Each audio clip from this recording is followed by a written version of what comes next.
You're watching Final Fantasy's entertainment and podcast network, Final Fan TV, and this is Chapter 4, a deep dive analysis of Under Junon and the Junon region. That's right, we're breaking this up into two parts because up till this point, man, these podcasts have been going on for about 5 hours, maybe 3 to 5 hours, and we figured Chapter 4 is almost like 2 chapters in itself, right? So this is going to be a long one if we tried to put it all in one.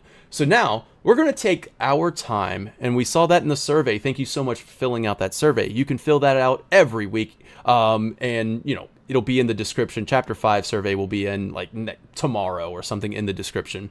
But anyways, we saw in the survey that you guys were really enjoying us taking our time and really diving deep into every cutscene and everything said. So that's what we're going to do for Under Junon and the Junon region. So let's get this started. There will be no ranking right now because we haven't finished the whole chapter yet. So no ranking. You can use awards. You can be like my nominee for best music, and we'll continue that nominee over to next week and see if it still remains as your accolade, right? Your award. So let's get right into it. I want to get right into it because you leave the Mithril Mines and you come out here, and this is a beautiful tunnel. The light at the end of the tunnel. You come out, and then there's this another open world, but now the sun is setting. It's beautiful, but we also run into some robed men, and let me bring up the gameplay so you guys can see this. Once again, Gamers Pray. This video is coming from Gamers Pray over on YouTube, so awesome, no commentary video gameplay there.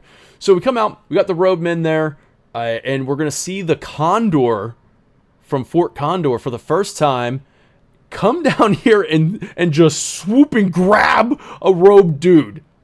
And like Chris Tucker was like, damn, he ain't gonna be in part 3. Why did he do that? He ain't gonna be in Final Fantasy 7 part 3. Anyways. He ain't gonna be in Rush Hour 3. Yeah, he ain't gonna be in part 3. Somebody please get that reference. I got you. I got you. I'm more hung up on why did the Condor do that? Yeah, this is definitely interesting too, because seeing how in the side quest later on, the Condor, or at least I chose the bovine meat, right? I chose the cow meat, and the Condor really like that. I don't know what happens if you choose the monster meat. Do you guys? I don't know either, actually. No. I don't remember what I did the first time. I know, actually, I think I got the same outcome. So I think I did bovine twice. Yeah. So what I do know, if I recall, based off something I read, I think it changes the picture that you see at the end. That would be interesting. I could be mistaken. But it still works. Because FF7 Music says it's so funny because during the Condor side quest later on, the old man says condors don't eat humans. I wrote that in my note, and I was like, oh yeah, well, buddy, I got something to tell you. So I'm sorry. I just want to shout this out there. I'm sorry. Gagan says that monster meat is medium choice. You get a worse picture, so the picture is worse. Okay, interesting. Yes. All right. Okay. I'm sorry, I cut you off, but go ahead. No, you're good. I was just thinking. So it's not an opinion; it's just a thought. But to answer your question, Lee, that's going on the shirt. So the Condor roosts on a reactor, right? Mm-hmm. And he's picking up a rogue guy. So maybe this is like a Mako connection. Because Red says in the mines that he can smell the Mako on the robed figure that dies down there. So maybe there's a link there. It's kind of thin, but I don't have anything better than that. So if the Condor eats a robed man, does it get Genova cells?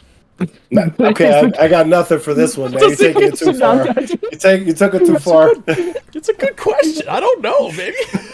I don't know. We don't really have many examples of things ingesting Genova cells. It's gonna eat it. It's gonna eat a Genova influenced condor sounds really scary though.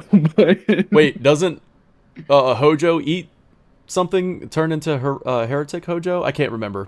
I don't know. How does he turn into heretic Hojo? Does he just put the Genova cells in him? I don't know. Like in the original. Future memories. Yeah. All right, so Red explains a little bit about the Condor and why Fort Condor is conveniently inaccessible in this part of the FF7 trilogy. And Tifa agrees that would have been too much work for the devs. So she also says that she'd rather not go anyways. And besides, that bird didn't seem friendly anyway, and Cloud says, yes, let's focus on the part of the world map that the devs did finalize, and that is how that whole conversation went. They were like, listen, we know that Fort Condor was part of this in the original game. We put it off on its own island. We're not ready yet. What do you guys think about the exclusion of Fort Condor? Were you disappointed that, because this is quite the change up a little bit, even though there wasn't really anything to do at Fort Condor in the original game at this point? But what did you guys think of that? You look like you have a thought, Wiley. I got to give a thought. I got a Sick lot boy. I can say on this. All right, so personally, I think that, I mean, this is future memories going way out here, right? But knowing where everything goes, they're pointing at a war in part 3, right? So the whole Fort Condor setup from the OG is perfect for that. And what do they give us in this area instead of being able to go to Fort Condor? They give us the mini game. They give us the Phoenix materia. Let me see. I got some more notes in here. They give us Yuffie. This is the first place you can recruit Yuffie. Yeah. In the OG. You get the Crow's Nest, right? Which is basically people from Junon with sort of the same mindset as what you would find in Fort Condor in the original. These are the Shinra, anti-Shinra resistance, right? So like they have this whole medley of things that they put in this chapter to really reinforce that we're not letting you go there, but we didn't forget about what everything that this means to the game, to the player, all that. So they're setting a lot of stuff up, and I really think it's pointing to part 3 where this big war is going to happen. So, dude, excellent points. Yeah, I love they gave you a little flavor of Fort Condor all over the region. Yeah, that's a good point. I was just happy to play the mini game again. I love that mini game. Hey, so we're gonna jump into the I have a whole section planned for mini games because I think it's time that maybe we start ranking them. This was a request from I think Centurion, but correct me if I'm wrong on that one, Centurion. Somebody in the survey, and I will make sure I get the name right, requested that we start scoring the mini games and ranking them and as we go.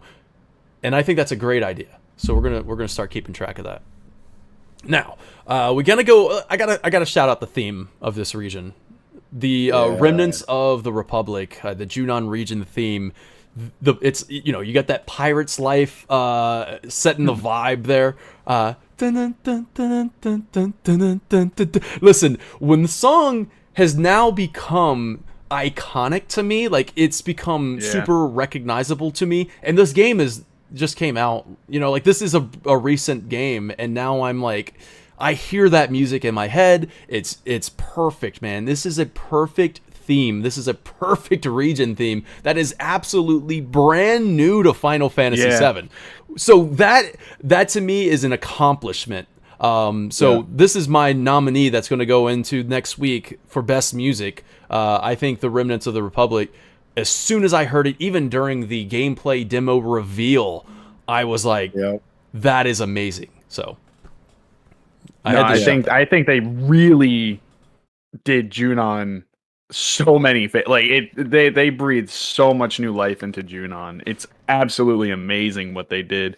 I want to point out real quick, just I said something in my notes. I don't know where it is.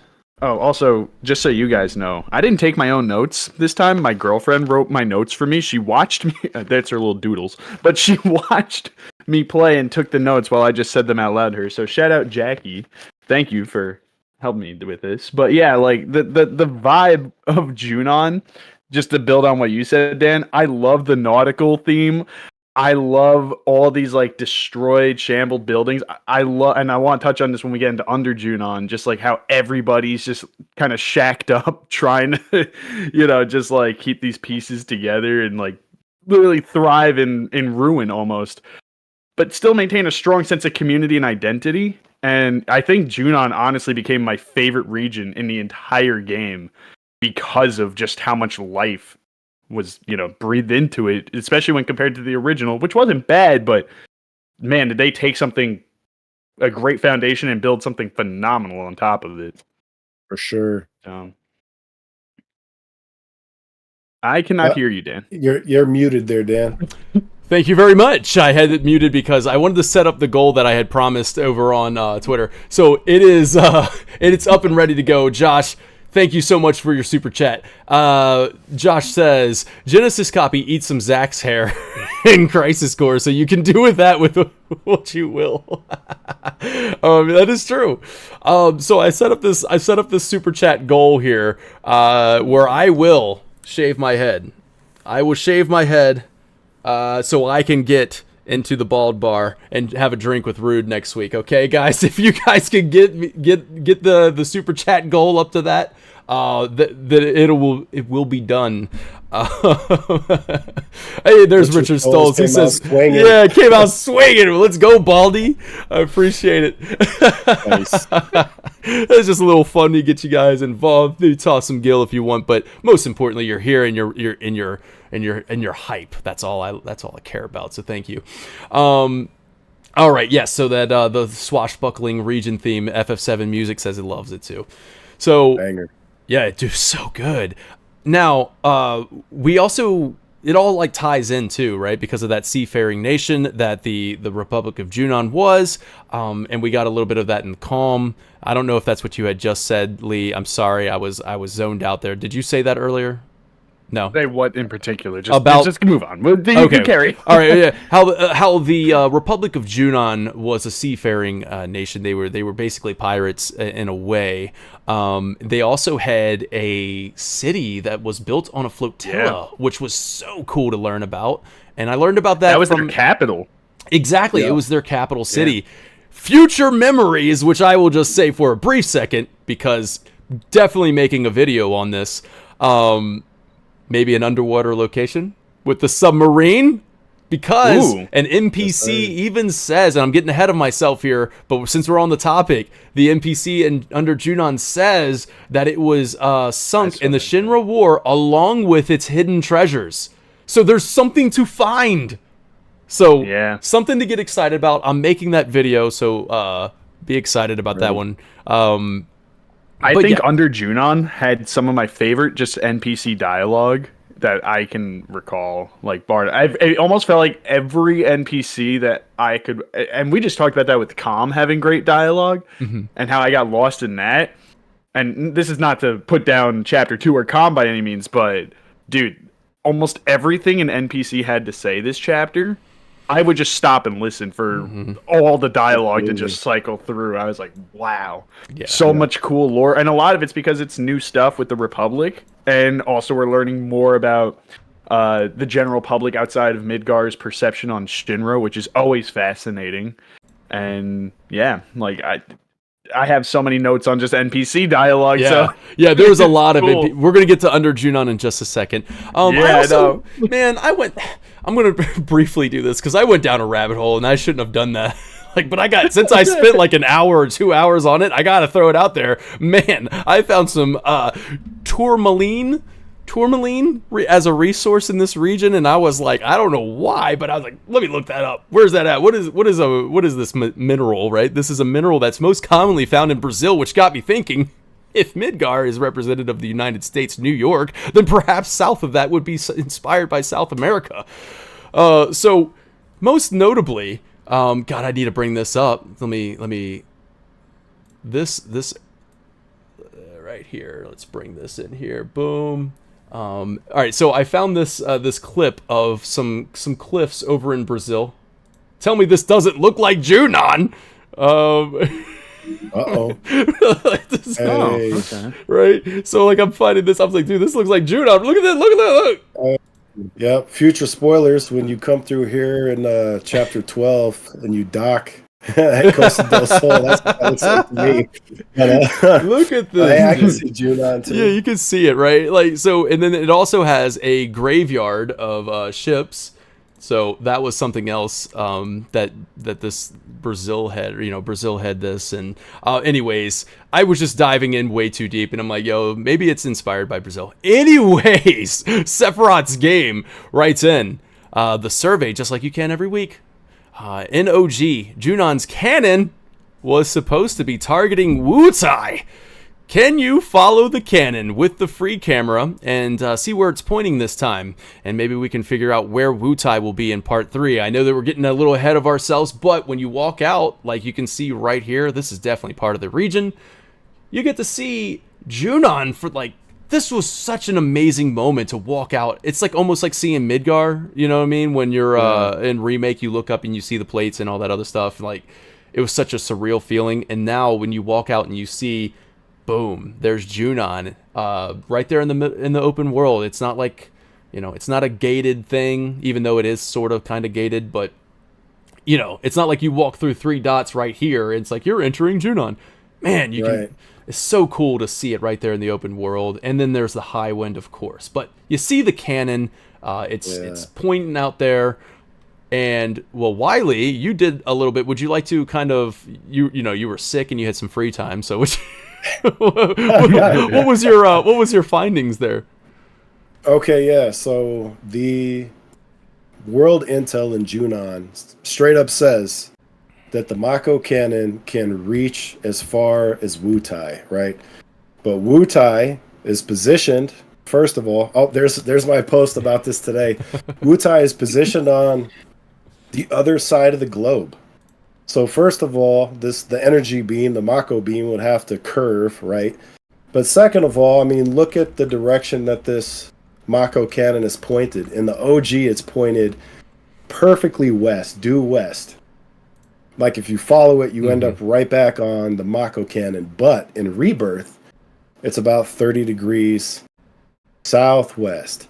So I thought, okay, let's hop in the OG. Let's go to the Mako cannon in Junon. Go about 30 degrees southwest. If you follow that all the way around the globe, it's maybe 1.5 times even if you look at the map right here. But where do you end up?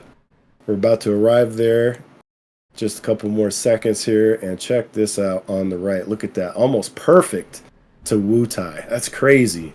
not Wutai the continent, but Wutai, the village. Literally Yuffie's home. So, like, I don't know how they're going to pull that off with the beam, going to the other side of the planet, but it is interesting that they have already said it can reach there. So, yeah, and then, like, just to kind of bring up this world map that I kind of filled in the blanks here, and where I think the continents will be. You can see that the cannon is like Wiley was saying, facing down this way, and this lines up also with the map that we get as the explorable map, and I want to bring that up too. But I have to kind of like say that I think that the cannon itself will be able to adjust left and right. I just feel like that's the solution here. One thing that is super interesting to me, at least, when you are in the explorable map, and I wish I had this picture, but when you're in this explorable map, this cannon, not this map here, because the explorable map is a little different. The cannon is facing out here into these like little island chunks and an open ocean, perfectly allowing for Sapphire weapon. Right, no, Sapphire, right? Yeah, Sapphire weapon. Am I right about that? Oh my gosh. I'm drawing a blank. Yeah, you're right. You're perfectly set up for the weapon to come out, like, charging and attacking, and, like, maybe just kind of, destroying these little islands in the process. But, like, there's an open ocean there, allowing for the south-west approach from the weapon. So it can't really show you that unless if this gameplay, maybe he looks out that way or not. But it's an open. There you go. Perfect. Thank you, dude. Thank you, Gamer Spray. That was exactly what I wanted to see. If I can get to it again. But yeah, so it's like it's just cool because it's pointing out in that open ocean. Let's see, is he going to do it again? Anyways, it's fine. We don't have to worry about it. So let's move on to the next section there. Thank you for the question, Centurion. I think that was. So real quick, so this last robed man down here at the bottom, did any of you guys stop at him? This guy right down here. No. If you run up to him, he stops and he points northwest, right toward the northern crater. Oh, I just thought great! Cool little detail. Yeah. So great. Great find there. Cool. Great find there. Gagan, I can't do, or maybe I can find the Fog of War, like the Fog of War-less map from the files. That maybe I can. I'll have to look into that. So yeah, that's a really great detail there. You points northwest towards the northern crater. Awesome. So there's a lot to do down here, but let's go ahead and stick with main story for now. So let's stick with the main story, and then we'll come back around to the side quests. Now, I don't know about you guys, but when we are approaching Under Junon, was anyone else, like, upset that Barrett says, "It's their friggin' MO"? Did that just, like, for me, I don't know why, but even in the gameplay demo reveal, when that was said, it's their friggin' MO, I'm like, that's just not Barrett. Like, why do we gotta say friggin'? Like, just, it sounds so disingenuous. It sounds almost like you're playing around, you're making a joke. I don't know, it bothered me, and it still bothers me now that he says friggin'. I can't say that I was bothered by it, but I think I'm amused more that you're bothered by it. It's me, yeah, it's me. It's I didn't even notice it. Yeah, didn't register. I was like, I even wrote in my notes, this should even take off points from the score if it was. I was so upset, man. No. Maybe he just had a dad filter moment. You know, sometimes when he's around Marlene, I imagine he doesn't curse that much. He just had his dad filter on by mistake. I don't know why. He's friggin' MO. He's like, oh, friggin'. friggin'. Oh man, but anyways, it's just something. I was just like friggin' MO. Not a fan of that. But anyways, I mean, it just bothered me a little bit more than it should. It should also serve to show that Shinra's oppression reaches to every corner of this continent, which is like pretty cool now that we're outside of Midgar. And if you're not like a fan of the original game, or if you're unfamiliar with this, I think this would be a cool thing to see for new players, to see that Shinra is like has these reaches all the way to here on the, you know, this side of the continent, over in Calm. Like Shinra's presence is everywhere, and now we get to see that same level of oppression from Midgar, where there's an upper city and an under city, and you know, blocking out the sun. I think it's funny that even where was it at? Well, I'll get to it in my notes eventually. But somebody said the steel sky, and I was like, like Aerith refers to it as a steel, like Midgar as a steel sky. So somebody else is calling Junon a steel sky. I thought that was interesting. Yeah. So we meet Rhonda. There's a bounty on the party. Barrett loves. Wait, no, I'm sorry. I'm all out of whack here. I'm sorry. Getting over being sick, everybody. So we meet Rhonda. There's a bounty on the party. Barrett's line, "You know what they say, you can't take it with you." That line is freaking awesome, dude. You guys got anything to say about this as we entered Under Junon? Yeah, I love how Aerith was really excited about being worth $500,000. Same, yeah. She's just like, really? It's like, yeah. Yeah. Yeah, you. $500,000? Like, that was good, yeah. Yeah, I enjoyed that.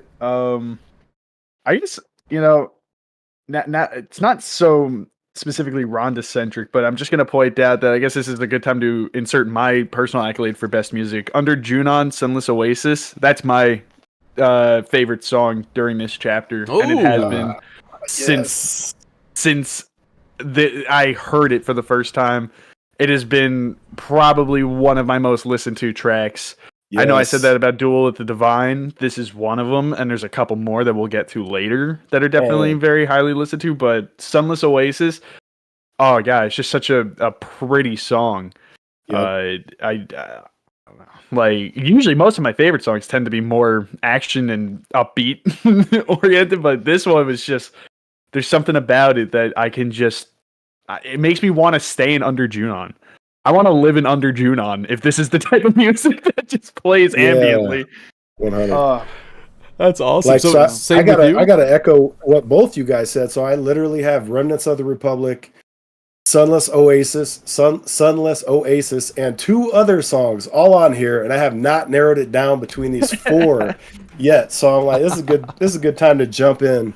Is that all in this part, or is that including the second part? No, this is including the second half. So I have, okay. So those are the 2 songs from the first half. You guys have hit both of them already, and there's nice. 2 others from the second half that are all at war right now. Like, just great tracks, man. Like, I love this region's music. And it's crazy because, I mean, I can't speak to what you have, in the later section, but this is all like original scores. It's not to say, of course it's all the original score, but you get what I mean. Like, it's all original to Rebirth. None of this is coming off of any inspiration from the original game.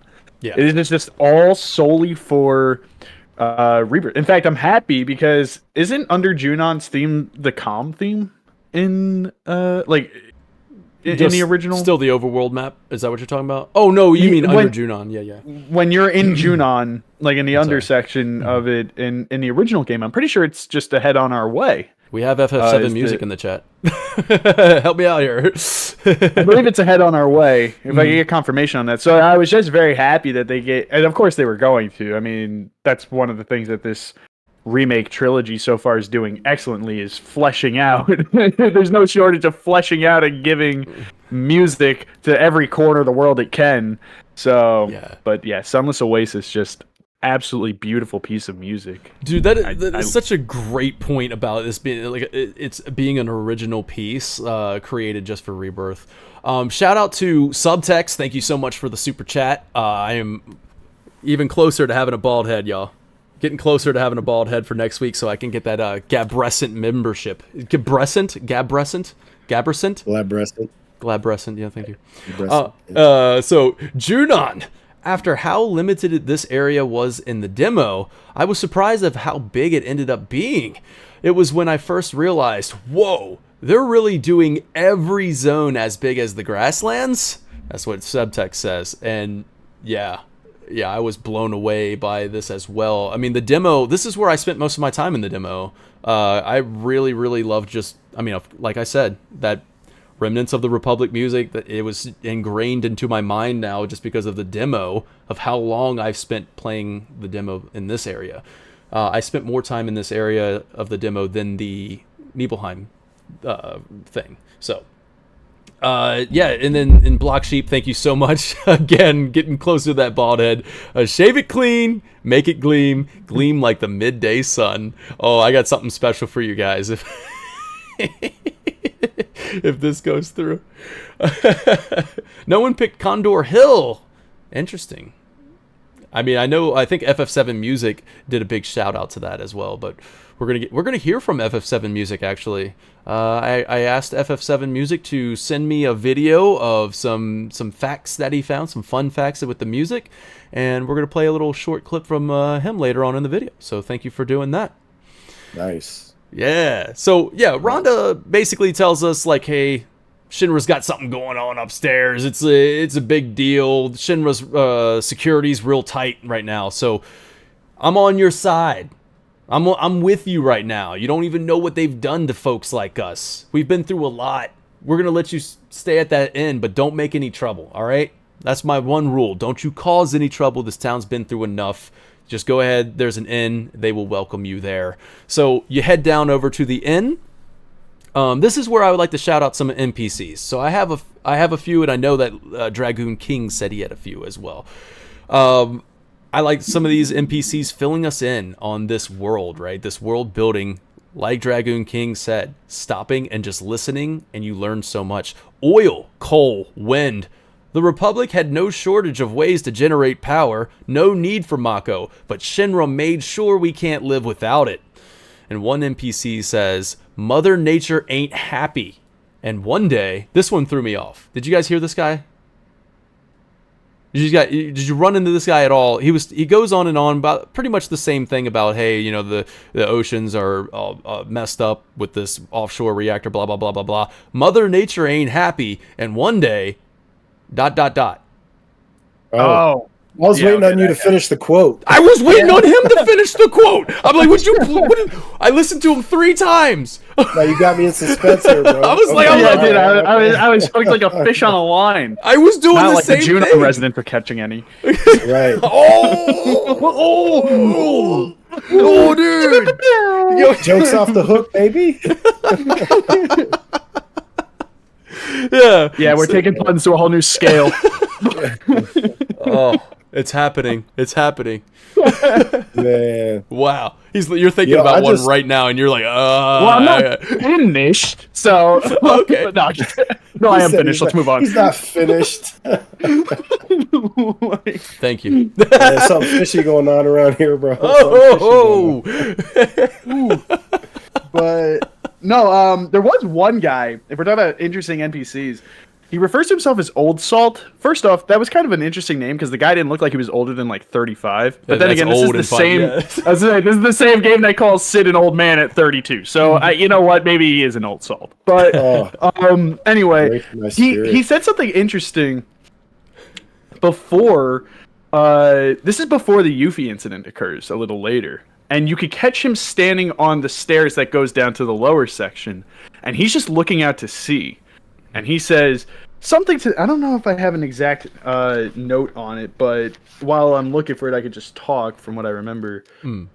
He says something to the effect of that when you're an Old Salt like me, you know that something's lurking in the water. And he says there's something out, like he called that something big was about. And I thought that was really interesting that there was just some random guy who was able to predict that something major was about to happen. Because you don't really see that. Yeah, that's a totally missable dialogue too, because... Yeah, and it's very missable, but I heard him say something. I was walking down the stairs to the lower section, and then I just was like, wait, what'd you just say? And he was looking out at sea, and he goes, there's something big out there. It was more or less what he was getting. And he goes, you know, just... And it's funny that he's standing there saying that. Meanwhile, if you go down there, there's kids that'll jump off the dock. Right. Maybe you stop them. He only cared so... Man, fuck them kids. He was just... Not the kids. Not the kids. He only cared so much. Like, he knew that... and he was right. Like, you know, the Terror of the Deep shows up later. But I just thought that was really cool. That it speaks to the character of the people there, because they know they're connected with the sea. They're so connected with the sea that you just have guys that are. You could stand there for as long as you want. You wouldn't, as like Cloud, for example, be able to pick up anything. You're not hearing him make any comments. It's this random guy. And I'm sure that there might have been other people too. I mean, you got the people down there with the guns on Coastal Watch. They know that fiends are pretty regular, so these people are all in tune with the sea. I thought it was cool. And a lot of mention about that offshore reactor, too, so kind of really foreshadowing and setting up, you know, part 3 there. You got anything to add to that, Scalabro? No, I mean, I think that was beautifully said. Yeah. There's a couple other things that relate to that I guess we could go into around Barrett's dialogue. So he talks about... sea creatures and stuff like that, and obviously you have the giant sea creature right there hanging in this from the OG, and it's also sort of a nod to the Terror of the Deep coming up, how they don't have fish, they just have monsters now, that kind of thing. But not much as for the note that was written here, the NPC called that something was brewing in the water, and to keep feet on dry land was his more the gist of what he had to say about that. But them damn kids, man, they can. Except unless you're like a 6-year-old jumping off a dock. But you can clearly see these kids on the dock. Water's fine. Water's fine. Just go ahead and go in there. Go ahead and get in there. Give me some peace and quiet. An old man, huh? I need some peace and quiet. I'm so old. I'm 35. Man, I think all the Jaws references. Get out of the water. There it is. Shout out to Jaws. Shout out to the Terror of the Deep shirt on your shirt, dude. That's the real Terror of the Deep. That's the real Terror of the Deep. Taking me back. So we also have a Cosmo Canyon planetologist here as well. So you might be wondering who this person is when you're in this area for the first time, talking about Mother, the Great Mother. This is mentioned quite a bit, and we're going to get to that when we get to the Cosmo Canyon chapter. But we must not bleed our Great Mother dry. So that was kind of cool and talking about the offshore reactor once again. Similar to Calm, though, some citizens are actually pro Shinra. If you listen out, where some think think a change in leadership will actually make a difference. Maybe Rufus will end up helping rather than the old what they call him, perched up something like somebody who's a recluse. Was it a recluse? I don't know. Yeah, referring to how the other president Shinra would just sit in his office the entire time, never made a difference. Maybe Rufus will be able to make a difference around here. So some people are actually happy to prove themselves and celebrate the opportunity to get back out on the shore. I got an interesting thing. Yeah, stay out of the water, as per Old Salt. Stay on shore. But no, I have a question, because this is something that I thought was rather interesting. Is just how much autonomy does Under Junon have, as far as, like, they're clearly overshadowed, both literally and figuratively, by Shinra, but it seems that they're still very largely left to their own devices. They don't, Rhonda's the sheriff and leadership role, and they have to sort of fend for themselves. The people are chanting "our lift," our land, our lift. So the implication that I'm getting here is you have a group of people whose land was just basically taken from them, but they let them stay, and they're like, okay, fine, we'll you want this little, piece of shore you call your own. We absolutely obliterated your capital. You look outside Under Junon, and there's just all these wrecked buildings and whatnot. Mm-hmm. I almost get the impression that we're looking at like the last survivors of the war. Oh yeah. Maybe the women, children who cooped up and developed a community that was left, and Shinra just allowed them. Because we obviously know if they really wanted to, it's just one elevator trip down, and a bunch of infantrymen can probably take out this entire community in like no time. Yeah. But I thought it was fascinating that despite the fact they could just wipe them out, it almost to me feels like a reminder or a message to perhaps the rest of the world, using the Under Junon residents as an example. Yeah. And another point I thought about was when you go in, Rhonda, for example, she mentions that we have a cozy inn. Now, I don't know if you guys picked up on this detail, but Under Junon is filled with a bunch of just, like, shambled homes. Things that are just put together by, like, tin and wood that's just, like, knocked together. There's but one building. There's a single building that's actually a well-kept building, and it's the inn. And to me, that speaks volumes to what Junon's got to do at this point due to what Shinra did to them. Because you're looking at their only source of true commerce at this point. I mean, the shop owners are surprised when you go in even thinking about buying something. That one lady's like, you buy something? You have people like that. We obviously know that the waters are fiend infested and there's really no fish anymore, but there are people still fishing offshore. And clearly everybody is... like it's a very impoverished city, so to speak.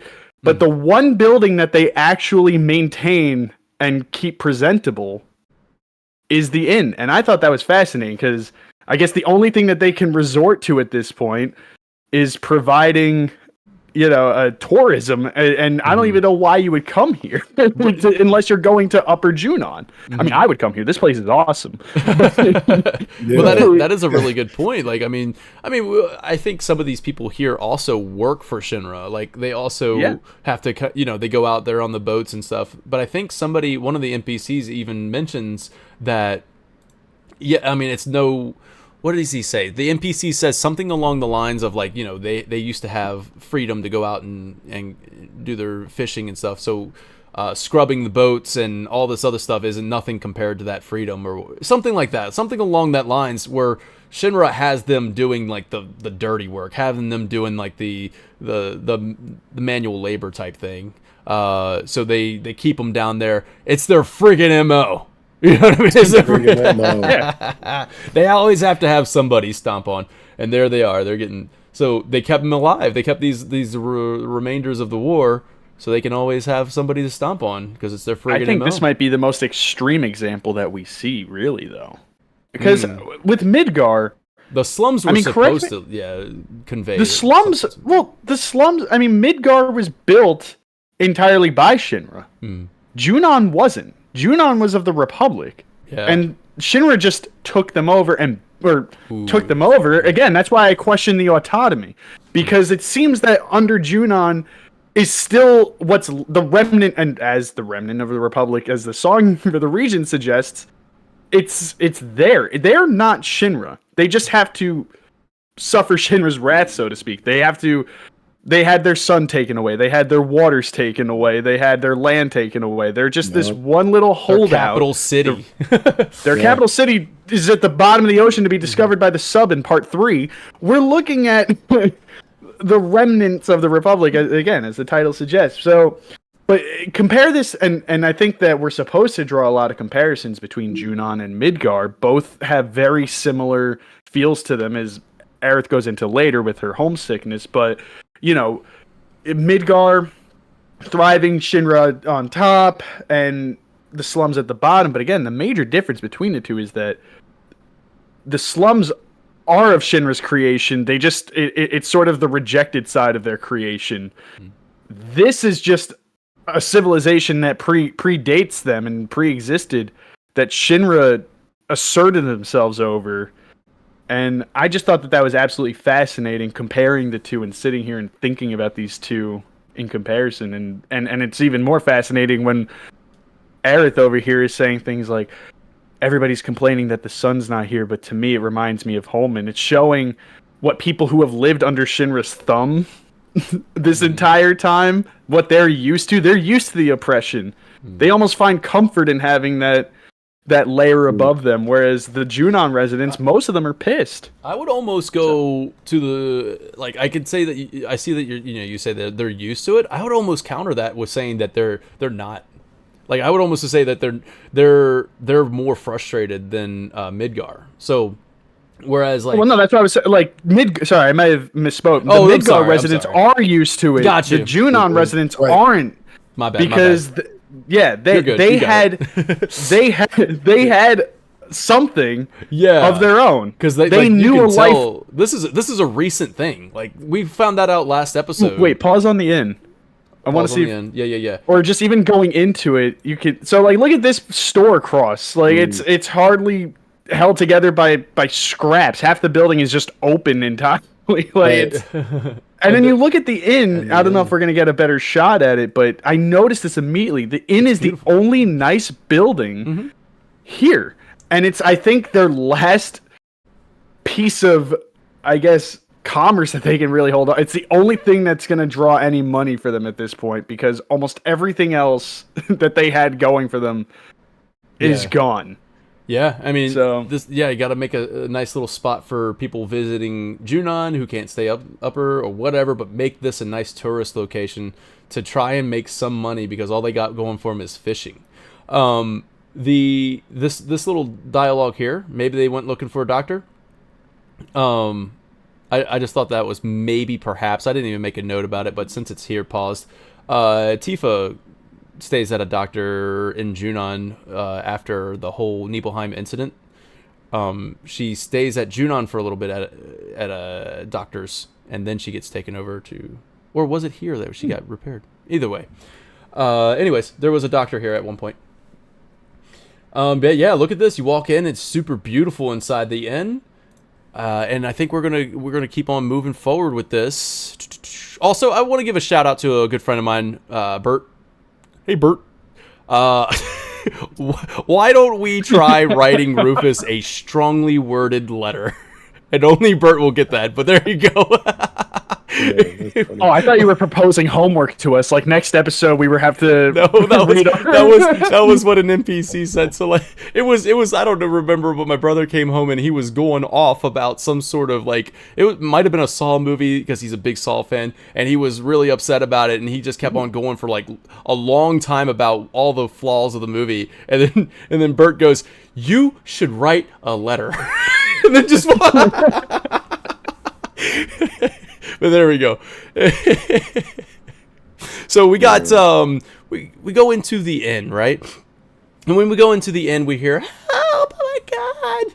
A little girl screaming. You know, we're gonna go. Barrier broken. Yeah, I have already broken my barrier from being sick, so I can't even do it. Help! It just doesn't work. So we run out there, and we're expecting to see Priscilla, right? Like, this was the original game. Priscilla was the one that was in need, but we get to see Yuffie. And we're written. Let me switch over here. Boom, boom, boom, boom. We run down there. Switch over to gameplay. There we go.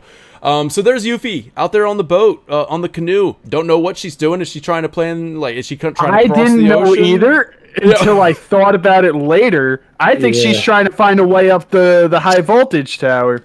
Yep. Because at first I was like, "What the hell are you doing?" Is it confirmed? It's confirmed later. Yeah, right before you actually go up, Priscilla actually says that she found the way out was through this ship elevator right here. Okay. Yes. Yeah. So, I guess she points it out. Yeah. So she says, "Is she like scoping it out right now, or is she trying to take the lift because she doesn't get the hit on Rufus until they get the bounty for the party?" You know, I don't know. Yeah, anyway, so, I was trying to connect the dots here. I'm like, the other thing that's us right here is look who shows up. Right. Okay, or maybe it's right after the fight, or no, is it right here? There she is. Rhonda's right there, right? Yeah. Protecting. Yep. So, like, all these pieces are coming together. Okay. Rhonda already knows her name, you know. A lot of people, we were on the same page, thought she was trying to take a canoe across the ocean. No, I just want to point out, Old Salt didn't stop Yuffie from going in her canoe. He's telling me, random guy who he has no attachment to, never met me before. Oh yeah, keep on dry land. Meanwhile, the children of his community and this teenage girl want to go in the water. You know what it is? I resonate with old man because 35. I resonate. So listen, here's the thing. Old man probably tried telling these kids, and Yuffie tried to tell them, tried to say, "Hey, listen, don't go out in the water. There's something out there." But guess what? These little kids go out there and do it anyway, and you're just like, "I tell you, I've told him 1,000 times. I've told him that. What are you gonna do? What are you gonna do? You gonna learn? You gonna learn, right?" And there it is. And then, how many kids has Old Salt witnessed get eaten? I tried telling these children. I tried to tell them. They just never don't learn. Go out in the water. I swear, each generation gets dumber and dumber. I have to. I'm connected to this ocean. I know there's something lurking out there. And then when the freaking Terror of the Deep pops up, he's like, "Told you." I just imagine him on the stairs. Yep. Oh, he's on those stairs. Oh, you can't see him, but I just imagine him like, "Told you, I told you." Nobody listens. Nobody listens. That's it. So I resonate with you, man. Old Salt. Old Salt. Man. So here we go. We get to fight the Terror of the Deep, also known as Bottomswell. Always and forever, Bottomswell. The Terror of the Deep pops up here. Boom! And what do you guys think of this fight? Loved it. Yeah, I love this fight. Yeah. This right now, I gotta replay the full thing, but this is gonna sound really weird. My initial boss battle, going off memory, was the Mind Flayer. I was like, oh hell yeah, that fight is probably gonna be my favorite fight. Motherfucker was easy.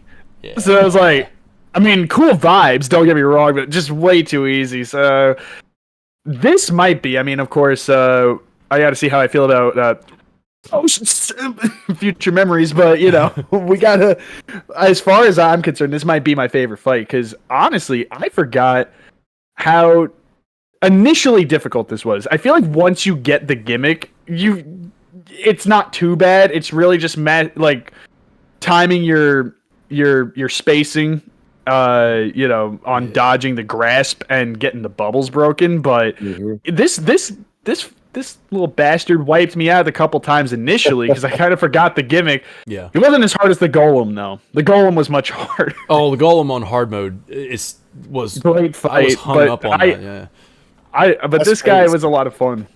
Yeah. Oh, what do you say, Wiley? Oh no, I'm just talking trash. I didn't die in the golem in hard mode, but you know what I did do though that you guys probably forgot to do was that little synergy skill with Barrett where you could just shield and just like nerf all damage.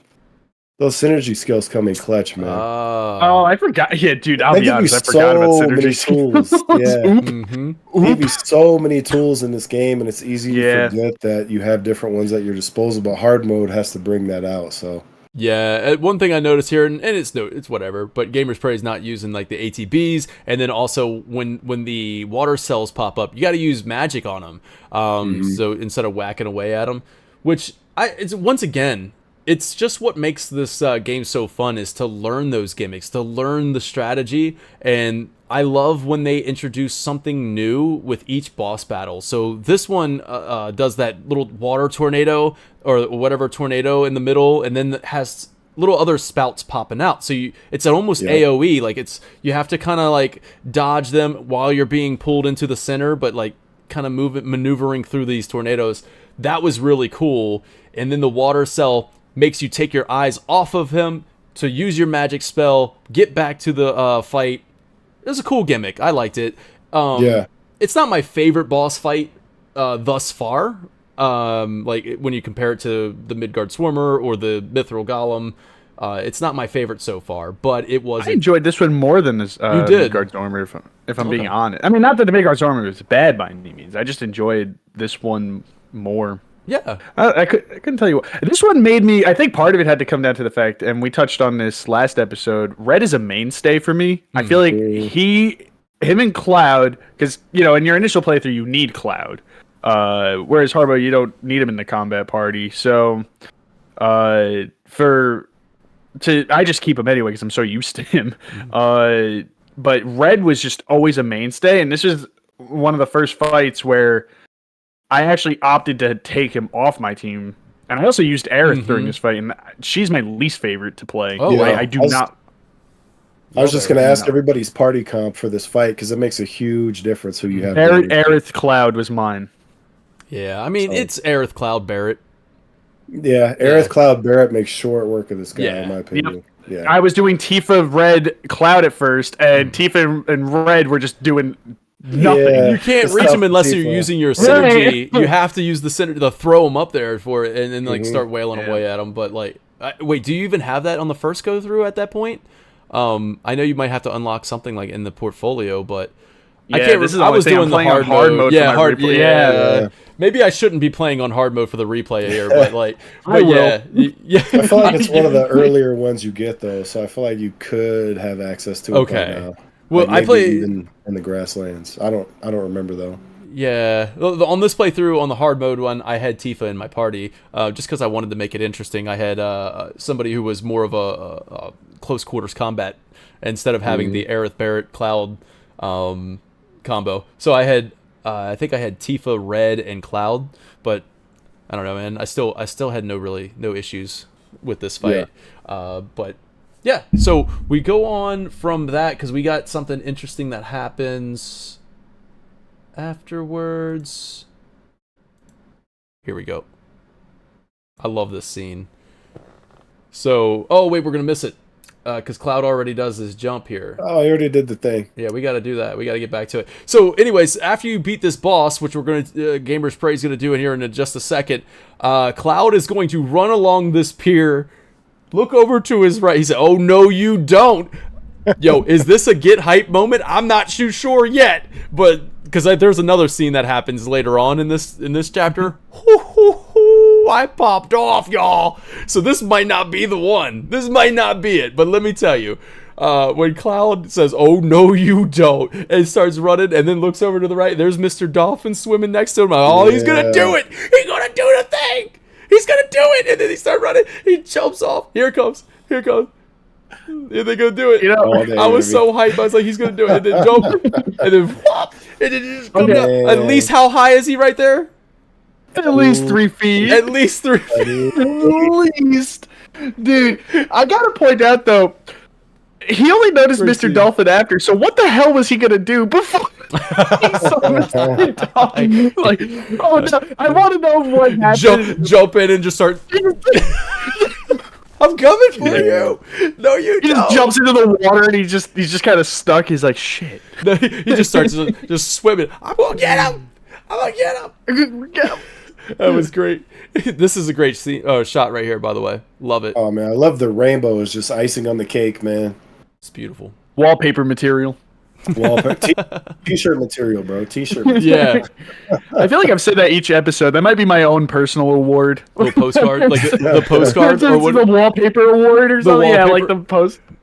I've been saying that at least once an episode. I know it is. I don't remember when I said it before. You're gonna have to backtrack. I'm gonna make the note right now. Wallpaper award or postcard. Oh my god! All right, I gave myself more homework. Or postcard.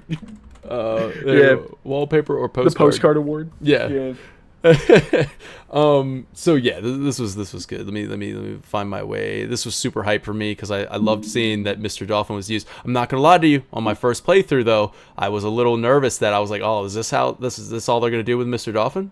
Like, is this they kind of like, hey, here's your dolphin flip, you know, that's what you're gonna get. Because I'm gonna be 100% honest with you guys. I was very, very skeptical that we were gonna get the Mr. Dolphin like flip you up to the top. I did make a video on how they could do it, and I was correct. Shout out to me. I said that they, you know, I was like, look at this. I was like, look at this little elevator right there. Look at this elevator. It's gonna go flip up there, boom. Can do the controls, lower it down, bring it back up. I called it. Got it. So we get back here because we're replacing Priscilla with Yuffie in this the CPR minigame, which is fine. I never thought it was a problem in the original game because he's saving a life. All right, doesn't have to be awkward, but Cloud's an awkward dude, so he's gonna come over here, swim back to shore. They're very dramatic. She's so cold. She's dying. You know, like the way that they're describing it, she's so cold. Anyway, so you're gonna get back here, and Cloud's gonna be on chest compressions. So what did you guys think of this? This is actually a question from the survey. I will find who submitted that question. But what did you think of Priscilla being taking the place of Priscilla? Yuffie taking the place of Priscilla here, and this whole mini game like being almost taken out of the game. I mean, honestly, this is a plus for me. Okay. In the OG, every time I got to this spot, I was like, man, is there a way to like rush through this little CPR mini game? Like, I didn't hate it, but I mean, the first time I played it, I was like, is this working? Am I doing this right? I don't know. I can't tell. You know, I know. By the 50th time, you know, you only have to take a few deep breaths and you have it down pat. But yeah. This is a breath of fresh air for me to throw a pun in there. But I liked that they, you know, that they put Yuffie in there instead. I think it was a nice way to segue her in. Yeah. I like this introduction of Tifa. Or I mean Yuffie. I'm sorry. Yeah, I like this introduction of Yuffie. Honestly, this might even just go ahead and whatever the up top has to offer, it might surpass it. But the best birth of this, like the best new thing, or maybe it's a rebirth. Okay. Maybe it's a rebirth. We don't know the terminology yet. Wait, hang on. Where does that qualify? It's a rehash of a scene, but it's a totally new way of. I don't even know. The best birth of a rebirth. Is it too good at being both that it's neither? It's a veto. I don't know. It's a veto. I don't know. Success, but suffering from success. It can't fit into either box. This is so good. It can't fit. It's so good. It doesn't win anything. It's almost like Final Fantasy 16 last year, or the other year. It was so good. It just didn't win anything at the. It was just so good. Man, should have won Game of the Year. I stand by that. How was it not even nominated? It was so good. Didn't even get nominated. Oh shit! It didn't win anything. It didn't even win, man. It won best soundtrack, I think. It won your heart. It won my heart. That's true. So meeting Yuffie, the way they introduce Yuffie in this game, top notch, because not only just this scene, but also what she's doing here was super awesome, and we're going to get to that in just a second as well, because we're not done with Yuffie. So she does her hoo-ha-hee-ha, you know what I mean? No, that was more Johnny Bravo, wasn't it? Hoo-ha-hee-ha! Hey, pretty mama. You must be tired. Yuffie would have a crush on Johnny Bravo. You've been running through my mind all day. I'm just throwing that out there. Yuffie would have a crush on Johnny Bravo. I know it's a really random statement, but based off of her taste with Dio and later on. Yeah, she's into Muscle Daddies. What do you want?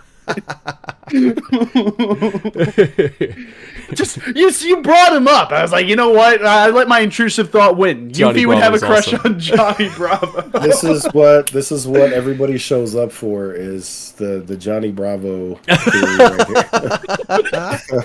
You don't get this analysis anywhere else. Right. Insightful commentary on my end. I see why you bring me here. So, this is a oh, you know what? Also flashback, or not flashback, but callback to the intermission DLC I missed a little earlier when Yuffie was out in the water, and she goes, "I don't taste," or like I what did she say? I'm like, I taste terrible. I taste terrible is exactly what she says to one of the enemies in intermission. She tastes terrible. Don't eat me. Thought that was kind of dang. She says that to oh god, what are they called? The ostrich, like enemies. Yeah. She says it to them in intermission. So that was a cool little callback there. She calls Cloud a creep because Cloud is awkwardly like, oh, I don't know what to do. Well, you're kind of okay. All right, it's kind of funny because to me, I mean, you know, based off what we know about Cloud, dipping into future spoiler territory, but like not really. But based off what we know of him from the original game and whatnot, he's stunted because he's been in a coma for like 5 years. So in a weird way, I always try to contextualize things by thinking we're looking at a 20-year-old guy who's still kind of mentally a teenager in a lot of ways. Mm-hmm. Yeah. So to me, I almost felt like I was watching a very realistic. Also, why'd she run up like a freak? Dude, she runs so fast. Like, and it's gotta be on purpose. It's very intentionally so fast. Funny. The way she her legs don't match the speed that she's running at. Dude, ADHD moment. I just lost my. Oh, okay, no, I'm back. I'm back. So, no, she. Right. So to me, it just felt like a very natural interaction between two teenagers. Almost, you know, you're kind of watching a guy who's like, girl, and then you're watching. Also, my girlfriend specifically wrote, because I told you she was taking the notes, and she added some of her own. And one of them was, Cloud is scared of boobs. Cloud is there's your notes. Thank you, Jackie, for your the input there. Yeah. Cloud's scared of boobs. That gives a lot of context to that end of chapter 2 resolution scene with Tifa. Whoa! I didn't even see the scar. Can you show that again? Like I wasn't paying attention. Well, that's why he didn't see it. He was too scared to look. Yeah, I actually still don't believe you. I mean, you're gonna have to show me again. I think. I don't know. Like, but the way she runs in this is just so freaking fast. It's great. You know what, dude? Thank you, Block Sheep. Don't forget the shades. Thank you, Centurion, with the super chat, adding to the goal here where I shave my head for next week so I can get into the Bald Club and have a drink with Rude. Thank you for that. I won't forget the shades. Now, this is end up going to cost me a lot of money. So your super chats will end up just going to the outfit. So I gotta get the some sort of Turk's outfit, and then I gotta get the shades. Levicron, thank you, Gagan. That is what they're called, the ostrich-looking enemies, the Levicron. So yeah, Yuffie's like just fangirling over Avalanche. You know, flashback to the intermission DLC when Yuffie sees Avalanche for the first time. So if you didn't play the intermission DLC, then you're kind of like brought up to speed here. Now, Also back on the beach, gotta shout it out because Barrett mimicking Yuffie was a "You're welcome." That was just so great, dude. Yeah, I love how Barrett says not to be that guy, but he actually really just is that guy. Yeah, he's that guy. He is that guy. There's no beating around the bush, pal. You're him now. You're that guy. We still love you though. Yeah, I want to take a moment here to comment on some of this and where it's heading here just shortly. So I really liked Yuffie's flattery of Barrett in this instant. Like, just immediate brownie points with Yuffie, right? And we haven't really seen this side of Barrett, right? It helps that this time around they've done a lot to endear Yuffie, too. Because in the OG, she was just kind of a punk. She didn't have a lot of redeeming qualities. And this scene, plus the conversation that you have with Barrett in the inn, when you get the 3-star dialogue with him, it mentions Yuffie wanting his autograph, which I thought was just great. His reaction to that was awesome. Like, Barrett was always one of my favorite characters in the OG, but like legit, what John Eric Bentley brings really makes Barrett special. Like, I sing his praises each episode. Got to agree with you. He killed it this game. We gotta get John on for one of these. Like, we gotta get him on for the show. Just like we're doing an analysis. Get him on the panel. Dude, I thought John's performance in this one was subpar. What do you think, John? That's when suddenly I'm like, he just didn't hit this chapter. He just did. What do you think, John? What was going on? What do you have to say about that, John? Were you sick? Like, what's your No, I don't think there was a single point in this game that he didn't like. He never. That man does not miss. He kills it every performance. Also, Wiley, just to add on to your point, I think it's really interesting because we're kind of tackling Barrett's character from a couple different angles in that scene. On one hand, we're seeing how good he is with kids, or just kids, because I mean Yuffie's a teen, but still a kid at the end of the day. And we see that way more later. That kind of father-daughter-esque dynamic between the two, and this is laying that foundation to start. Absolutely. Mm-hmm. And the other thing that we're seeing with him, which I feel like we don't see terribly often, but we do see it enough, and I think we even saw it somewhat earlier, but in a different light. Barrett's a little susceptible to flattery. Yeah. So you're seeing him, He's don't get me wrong. He's great at being covert. He's great at doing what he needs to do. So if he needs to lay in the shadows, he'll lay in the shadows. But at the same time, if you're a little flirty, or if you're a little like, hey, big fan, it's like, oh, you're a big fan. We gotta get John on just so we can all do our own impersonations. Play them blind, like all he can only hear it. He doesn't know which one of us did it, and then he has to turn our cameras off, and we'll know what order we're in. Which one was funny. Best? Yes. gonna gas up Barrett in real life. Hey man. So even in here, what Lee was talking about, Dragoon Knight or Dragoon King. Sorry, I almost demoted you there for a second. Almost got demoted. He says it here too, where like one of the Cloud's responses can be like probably just once, what was it, like once your autograph or whatever, and then he was like, like I'm gonna show you it's a real good autograph. Now this was an interesting one, y'all, because I got notes. We got something to talk about here. So go ahead, Excalibur. I'm gonna let you take this one. Yeah, go ahead. So I mean, there's two big things happening right here, right? So first of all, you don't know that it's Red until he walks out.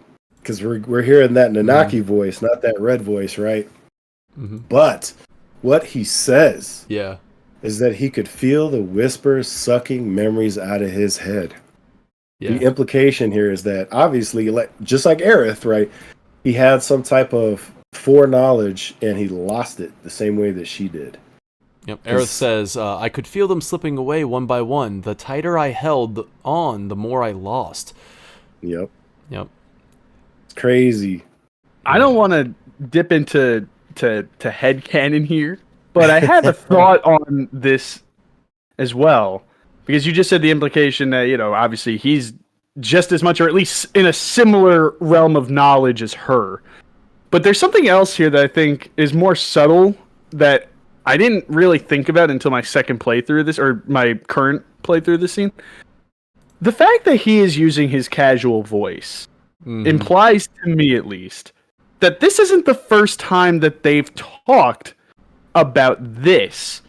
Because anytime we've seen him talking to her before, it's the front that he's putting on, the deep voice, the fake, the red. I kind of refer to as like the red voice, and then Nanaki's voice is his true voice.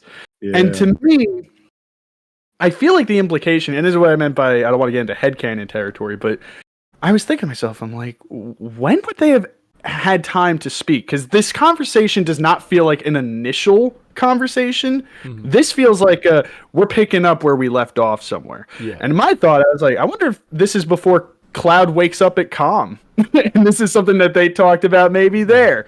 They had a conversation there. I'm just thinking to myself, okay, they've definitely talked about this before. This is not their first time touching base. Yeah. He's talking casually. The conversation itself doesn't sound like an introductory or proposing, and it's more so just feels like, hey, yeah, I agree with you. I think that this is where we're at. I think I recall my memories being sucked out, and I just thought it was interesting that, to me, the first thing that it takes away from, and Rebirth does a great job fleshing out inter-party dynamics, and this shows already who Red trusts the most. Absolutely.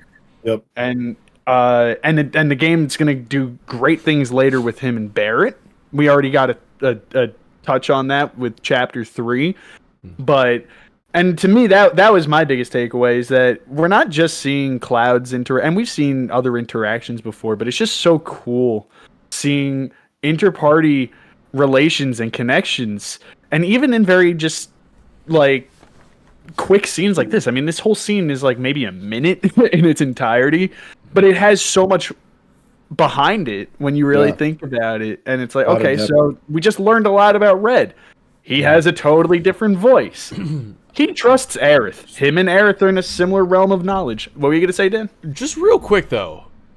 I mean, maybe it's just me, but I didn't even think that was Red on my first playthrough. I don't know if I was in a different headspace, or if I was just like, I'm just playing the game. You're not supposed to know. I'm soaking it in. Yeah, no, that's what I'm saying. Like, I don't know if this was, like, I'm asking you guys. Did you guys like put that together that it was Red? He even walks out, and it's like, yeah, okay, it was Red, but like I didn't put that together for some reason. Did you guys? Yeah, I did, but the only reason that I did, to be fair, man, because I wouldn't have even thought about this.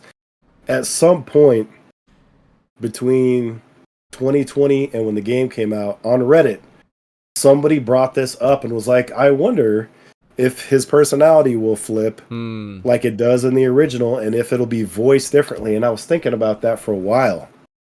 So when I heard that, I was like, bro. Like, I was just man, I wasn't ready, but yeah, immediately I was like, oh, what are they doing? But I could also recognize the voice actor's voice, so I knew it was the same guy. Oh, okay. So there was a couple of things there that cued it in, but it was already sort of in the back of my head that they might be doing this. Dude, I'm right there with so like it's good to see Toolman and Block Sheep who are like, oh, listen, I didn't know, because it makes me feel a little bit better. Centurion over here saying, like, listen, I think everybody thought it was Red. I honestly did not. Like Toolman says right there, low key, I thought Aerith was talking to somebody through the white materia, and dude, I kid you not, this was on my mind for most of this playthrough up until Cosmo Canyon, where I was like, when are we ever going to revisit whoever this person Aerith's talking to? Like, when are we ever going to who's this interdimensional kid that Aerith is talking to? I want to know that, because I thought there was some shenanigans going on with some like she's talking to some like time, some time shenanigans. I was so messed up. I gotta say, I figured it was Red. Like, I didn't have any external thought on that being connected to the white materia or somebody else or something. Yeah. I was, dude. That being said, are we gonna touch on our opinions on the red voice now, or is that gonna be later when we get to Cosmo? I mean, let's do it. Go ahead. Let's do it when we get to Cosmo, because at this point we're not supposed to technically know for sure. So we'll wait till we get to. Because I thought we were supposed to know. Toolman and Block Sheep and me were not technically supposed to know. I raise you. What? Fuck, who said it? One Centurion? Who agreed with me? Yeah. I raise you one Centurion that I think we were supposed to know. So, I'll tell you what, man. Go ahead. Don't we get soft confirmation in Costa del Sol anyway? Because they're talking again. Yeah, yeah. Yeah, that. Red and Aerith are talking again at some point in Johnny's little seaside. I thought you were talking about when he sees when they walk down in their bathing suits, and then he No. I forgot about that. You're as diaphanous as a jellyfish, or whatever whatever he says. Spoilers on which bathing suit I chose, I guess. Dude, you guys are gonna think I'm so dumb, man. I didn't even know then when she was talking to Red and like.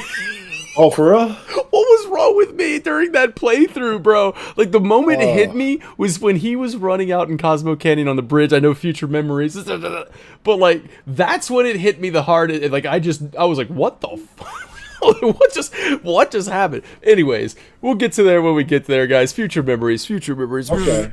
We'll get there. So let's talk about. You can go back into. Why did I close my notebook? Oh, yeah, can I make a? Yeah, we're done. All right, catch you later. Yeah, thanks for taking the notes, babe. I'm done. I don't need them anymore. I have a really funny note for Aerith's room.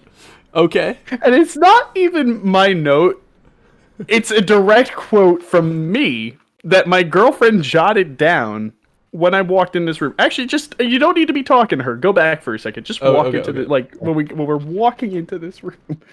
Okay. Because one thing to point out, there is a chest in this room.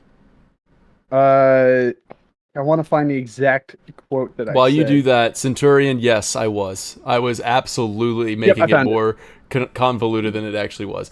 Like, my first playthrough, all I cared about was getting to the end to find out what this mystery was. And I was hung up on Aerith. Like, everything she did, I was analyzing it way too much. But go ahead with your... Okay.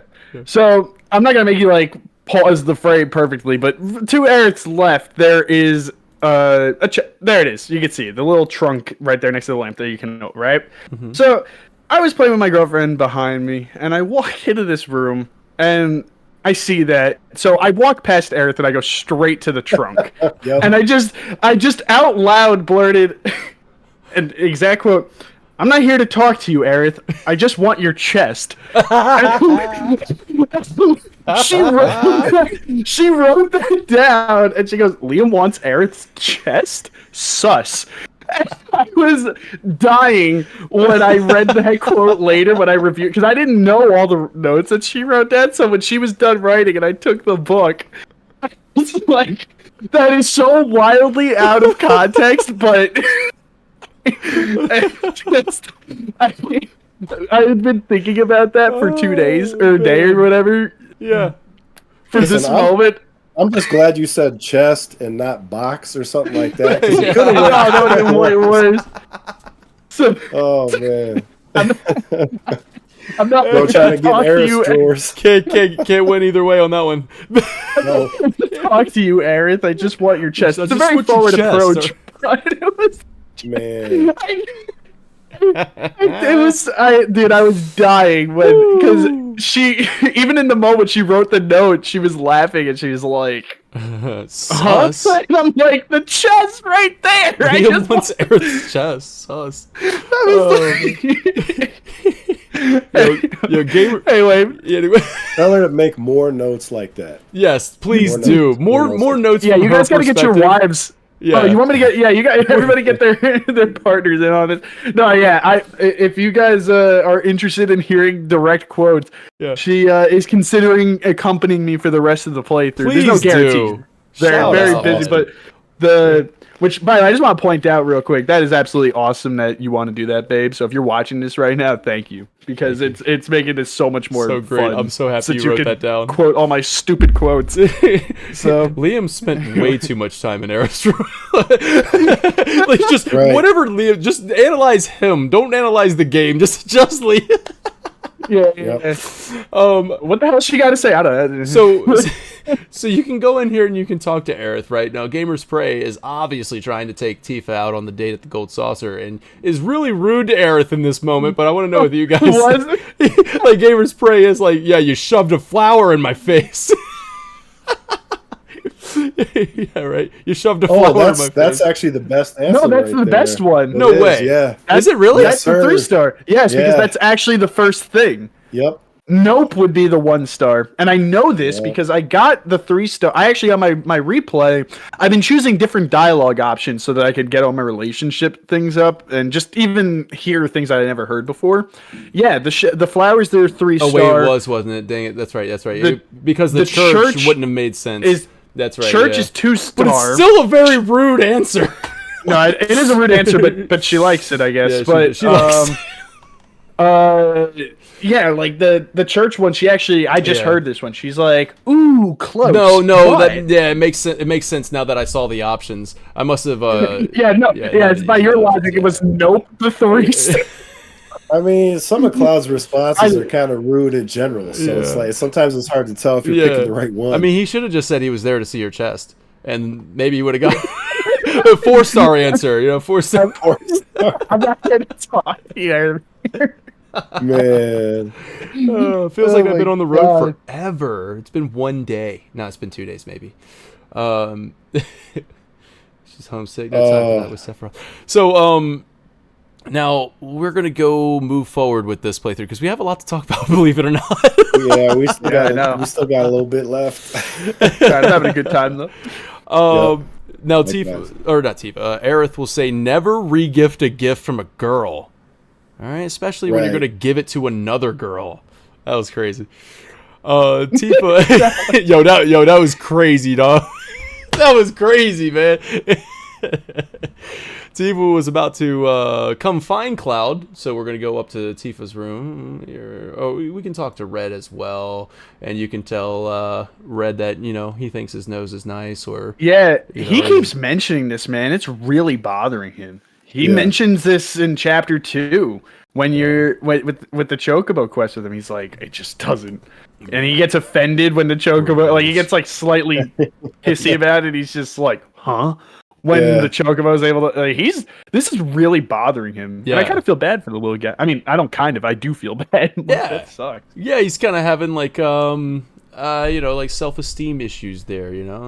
Plus, he's not being. Well, I'm sure being a creature like him, you take pride, exactly. in your strong senses. So to have one of them absolutely he's not he can't smell, but just to have it totally nerfed like this has gotta suck. Yeah. So now Tifa was about to come find Cloud, and Cloud regrets what he says in calm. And then Tifa seems kind of surprised that he admitted that, and invites him into her room. Do you have anything to say on that one, Excalibur? I mean, I was just gonna say I made a note too that he sort of opens up with an apology. He doesn't straight up say I'm sorry, but he admits he was wrong, which is a good step for this guy because he's kind of a lunkhead when it comes to emotions and women, and bro is not on 100 with this, but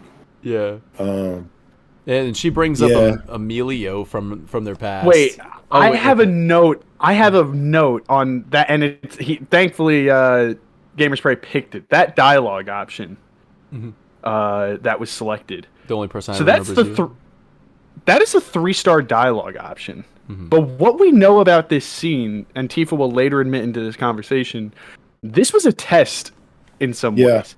Yeah. And it's fascinating to me that the 3-star option should be alarming to some extent, because she's probing him for information on their shared past. And yes, the 3-star option is a very like romantic option. It's no, the only thing I remember is you. Mm-hmm. So it does flatter her, but it's also fascinating to me because you would think, given the context of this conversation and scenario, the thing that would help her understand their shared connection more and whatnot would be the better option, but she, she's just a girl. And like flattery got there. Yeah, you could even like the camera work there to kind of like show her hands, like oh okay, yeah, like yeah, that is an interesting thing. It turns out that she was indeed testing him, and she's sorry, she apologizes, and then they're like, hey, listen, we'll find time, we'll work this thing out, we'll find time, and she's like, we'll be ready to spill your guts, and he's like, with my iron stomach. And then I really liked this little moment here. Where they kind of like, she closes the door, the back-to-back thing. I love that. Yeah. Boom. And then it shows Cloud back-to-back. I wish he was kind of like on the door as well. I mean, that would have been cool. If you knock on the door, she says something like, oh, I'm going to turn in early. I'm going to go to bed. But if you actually hit the bumper or whatever where you could see your relationship with everybody, she stays at the door for a while. Oh, right there. You can see. She's still at the door. Huh. She doesn't like walk away. And I thought, and what I to me that made me sad because I feel like her lingering at the door. Now maybe I'm just overthinking this. It's just like the developer's like, don't. That's move what we want to do. We're overthink everything. But I honestly, that it wouldn't be that hard for them to just have her move over if they wanted her to actually go to bed. And I look at that, and it to me almost shows this inner turmoil of. She wants to keep talking to him. Yeah. But she knows it's just not the move right now, that, she's got to play the cards carefully. And I feel like her lingering at the door is almost like a physical representation of that message. It's like, like she really wants to just open it and keep talking, but she can't. She needs to let it go. So I got, that's a good point. And then I got this to add on to your point here, where Cloud is feeling similarly, maybe? This is at least my analysis here. To where I'm going to say something right here, too. Oh, all right, I'll go ahead and finish what I got on this one, and then I'll let you go. See, like, where he's, like, holding his stomach there. Now, yep. You got this. All right, look, we're on the same page, man. We're on the same page. So he holds his stomach, and I always thought, like, I'm like, well, why? There's always an intent here. You would think maybe it's just a bedtime routine. Maybe he just does his little. He's like, man, got to work on my abs, dude. Like, what is it? I just told Tifa I had an iron stomach. It's not so iron, right? It's not so iron right there. So he's like, maybe I got to work it out to make sure it is iron. But guess what also happens when you're one-on-one with a pretty girl in her bedroom? You get butterflies in your stomach, right? Now, if I go ahead and quote Twitter post from Audrey translating the remake Ultimania in Chapter 3 of Remake, when Tifa and Cloud are alone in a room, she says, so, and then it says, Cloud got nervous. Then she says, after you left the village, and Cloud feels let down. He misinterpreted the situation. So, like, he gets a little nervous in these situations, and then this is me thinking he's holding his stomach because he's got these butterflies in his stomach, and now he's gotta do his work. This is the way he works it out. Is that what you were gonna say, Excalibur? Bro, yeah, literally. I'm like, before he leaves, Tifa tells him be ready to spill his guts. He replies with my iron stomach. He gets back to his room, touches his stomach, starts doing sit-ups. Interesting. Mm-hmm. Interesting. Right. More to it than like meets the eye there. Yeah, because on first playthrough, I'm not gonna lie, like first playthrough, because now I'm way more analytical of everything that's happening, but like first playthrough, I was like, oh, he's just doing some sit-ups. Like, okay, cool. Soldier routine. But no, that's... Dude, bro. Yeah, what a dude, bro. Hey, man, I got to do my... Hey, how else am I going to maintain this bodacious bod, bro? You know what I mean? Like, come on. He's got to do it. So excellent writing there. Just excellent. Yeah, a lot of subtext and layers to what's going on here. And then, I just wanted to say something. One last thing about their conversation that I just found really fascinating. And it has to do with them, even just at the beginning of that conversation when they're like, Cloud says, I regret what I said at Calm. and they both come to the similar consensus of, oh, I shouldn't have doubted you. But when you think about where their doubt stems from, it's really weird, because Cloud's doubt stems from Sephiroth and Genova's influence over him, planting this idea that she's not who she is. And so he's like, I shouldn't doubt you because clearly this is some, like, you know, mental nonsense that's being kind of thrown at me. Tifa's doubt stems from a very tangible, real place. Her legitimate memories are not lining up with what he's saying. Like, and I guess to his credit, what he understands as his real memories are. But it's interesting to me because the fact that she's willing to say, I should not have doubted you, I think speaks volumes to her character. That absolutely she's willing to put faith in him, even though there's really good reason not to. And I think I felt like I've glossed over a lot of my notes, but if I didn't talk about that one, I felt like it would do a disservice to the scene. I mean, we've been following this since Calm. Like I think this is it's such a great little ongoing storyline here happening between Cloud and Tifa. And I think it's just, you know, we're following it as we go and we're watching it develop. So this is really cool to kind of might nominate that for best birth if we're that into it. Yeah, it'd be kind of crazy for 2 and 4 to have the same thing. It's the same thing. It's just them talking, but it's a killer scene. Block Sheep you can honestly say this whole end scene. Block Sheep saying that's just symbolic of why there's a door between them. Nice. Like the symbolism there.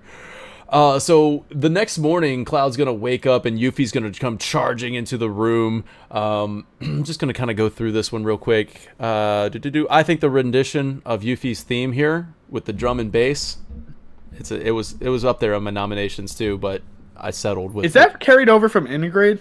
Is it the same track? I feel like there's a little bit of a difference here, but I would have to go back and listen. But it definitely has this kind of like drum and bass, more like almost hip hop style to it. I really like that. I think it's the same. I thought it was the same one when she does the whole thing in the hideout in the first time, right? Yeah, it's not the hideout one, but it might have been the hideout one. But she also does it again later. When she falls off that high place or whatever it was. I can't remember the context of that scene that well, but this is not unusual behavior from our main girl Yuffie. So yeah, you know, just anyway, continue. No, that's good. So she kind of let's see. She says, "Hey, me and Rhonda, we set you up. You know, we set the party up. We're going to cash in on your bounty, and Yuffie is also going to reveal that with the money gained from Rhonda, it's going to pay for her to assassinate, guess who? No, really, guess. No, for real, guess. Well, we know who. Rufus freaking Shinra, y'all. She's going to go ahead and assassinate. Really? Oh, tell me more, or whatever Barrett says. Go on.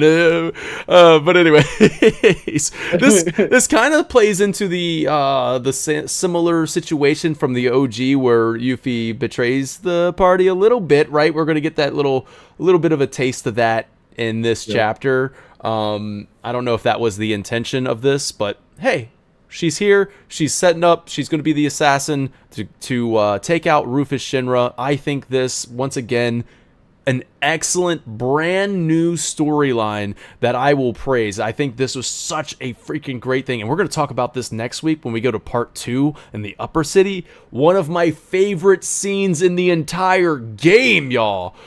So can't wait to talk about that. Now, she says she's going to betray the party, right? And then guess what? We hear the motorcycle. Yeah, my boy's back. Roche is back, y'all. So Roche comes in, and I love that they say, who is that or something, and Cloud goes, pain in the ass.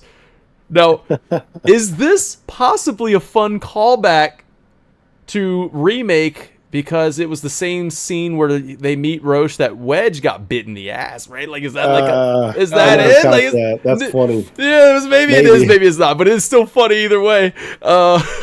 Now Roche says, "What light from yonder balcony breaks?" It is a reference to William Shakespeare's Romeo and Juliet. Yep. Did you get that in your notes too? I do, Yes. And he quotes Shakespeare again in a second, where he says, "Absence makes the heart grow fonder." That's Shakespeare too. So yeah. Yes. And where is Shakespeare from? In context of Final Fantasy VII. So he exists. How is he doing this? It's actually not. It's actually quoted from Roche. It's not. He wasn't quoting anything. Yeah. He made that up. So Roche has now taken it. That's crazy, bro. Cloud is Roche's Juliet, y'all. And this is a quote from Act 2, Scene 2 of Romeo and Juliet continues. "It is the East, and Juliet is the sun. Arise, fair sun, and kill the envious mood. And here we go again." Thankfully, they are in Junon, where the sun is indeed rising in the east. Otherwise, this would have been real awkward, right? If this was over in Costa del Sol. We're calm, where it's in the south.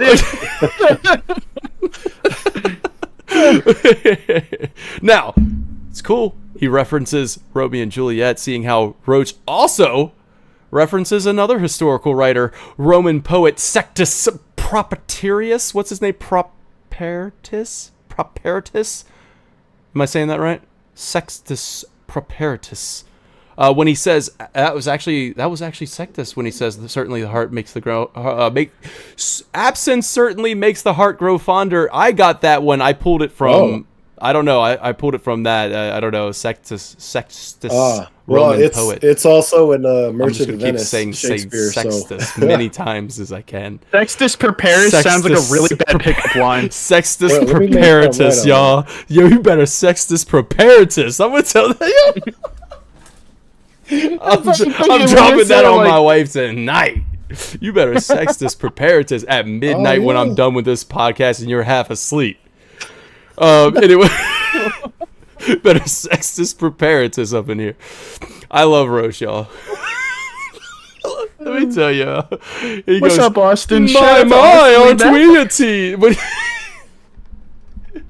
Austin Lee Matthews, man. He is the man. He says, my, aren't we a tease? What's up? Man. I said I met that guy because of you. Thank you. Yes. That's right. Dope. Yeah, you did it on the one of the game shows. That's right. That was so fun. I gotta say, he real character, and yeah, I love that guy. He's awesome. So yes, he amplified Roche for me. I even talked to him about this. I'm like, I wasn't sure how I felt about Roche, but given that I've met you, I enjoy him a lot more. So cool, dude. We did an interview with Austin Lee Matthews, and I invite everybody to go check that out. I don't know how well it's aged because podcasts back in the day we had bad sound quality. It was rough. I'm so happy that voice actors agreed to be on the show, but it was. I don't know how it's aged, but I remember having so much fun that like. Austin was so freaking funny. And we also did a Mad Libs where I took a Roach quote and I had him replace words within his quote, and then he read it back in Roach's voice.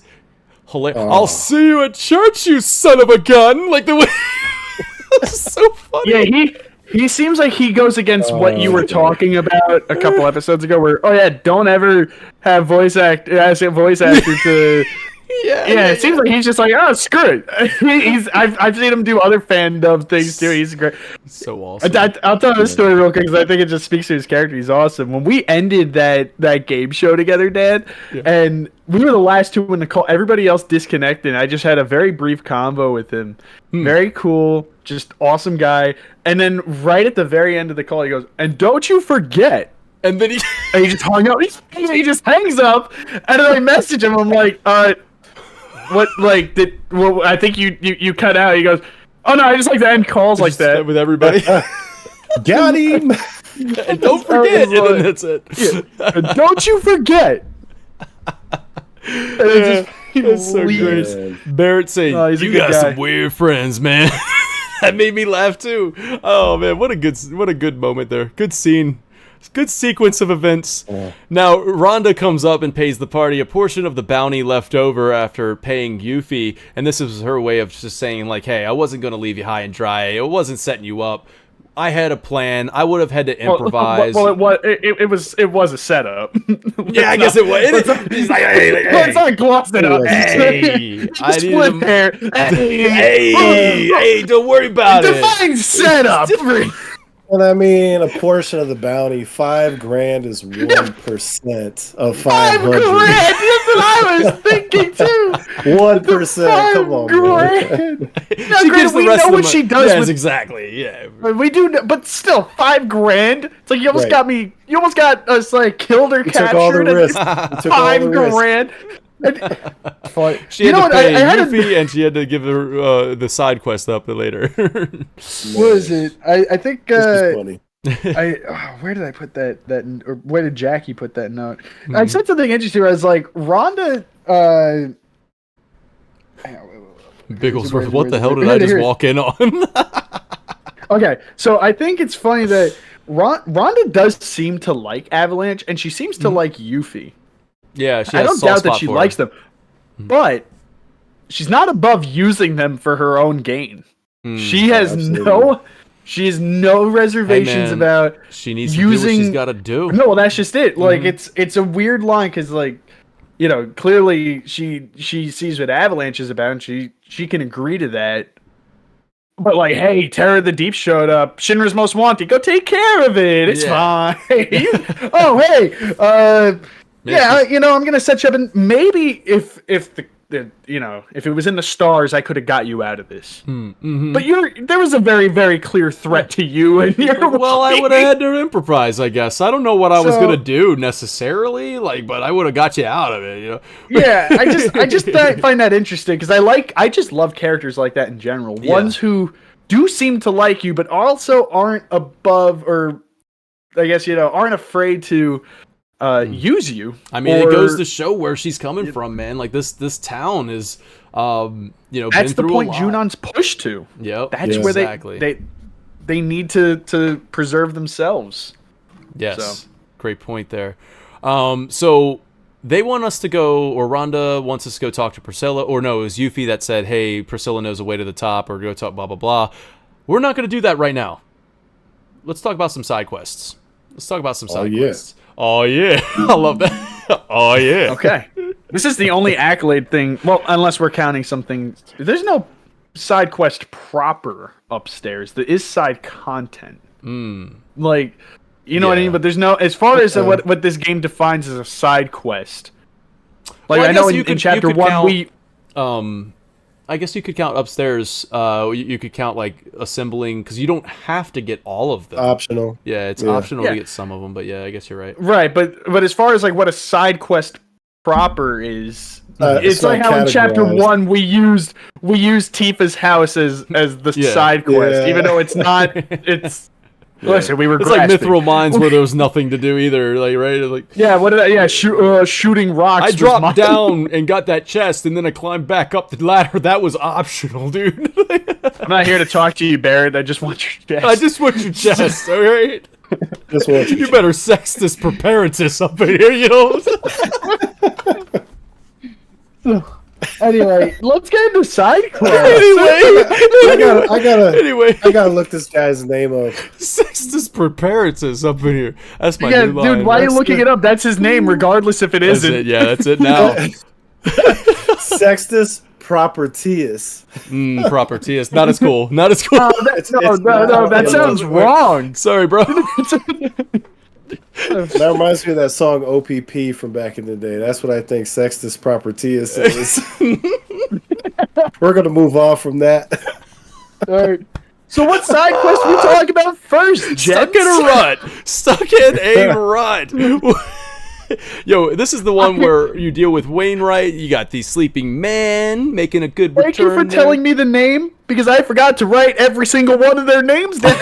I mean, I had Sleeping Man, but then eventually his name is Wainwright, so we got that one there. And then it's actually Freddy. Yep, Freddy.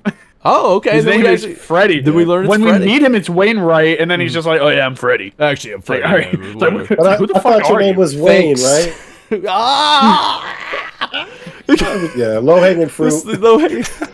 So the Sleeping Man says, if you want to get my ass up, here's what you got to do. You got to get everything on that list. I love that Aerith goes, I say we get his ass up. Yep. Dude, I don't know why. It's so funny hearing Aerith say it. It's like in Remake when she goes shit and like falls down, but this one she is great. I think it's the idea of what we think Aerith is as opposed to what she actually is. Right, because I feel like, and this is something a lot of people do where we collectively, it seems a lot of people put her on this like, oh, she's a pure pedestal. But when you hear a lot of the things she does and is willing to do and says, about to beat this dude up with a chair. The slum girl roots are there. You can take the girl out of the slums, but you can't take the slum out of the girl. She wanted you to go straight for the chest, bro.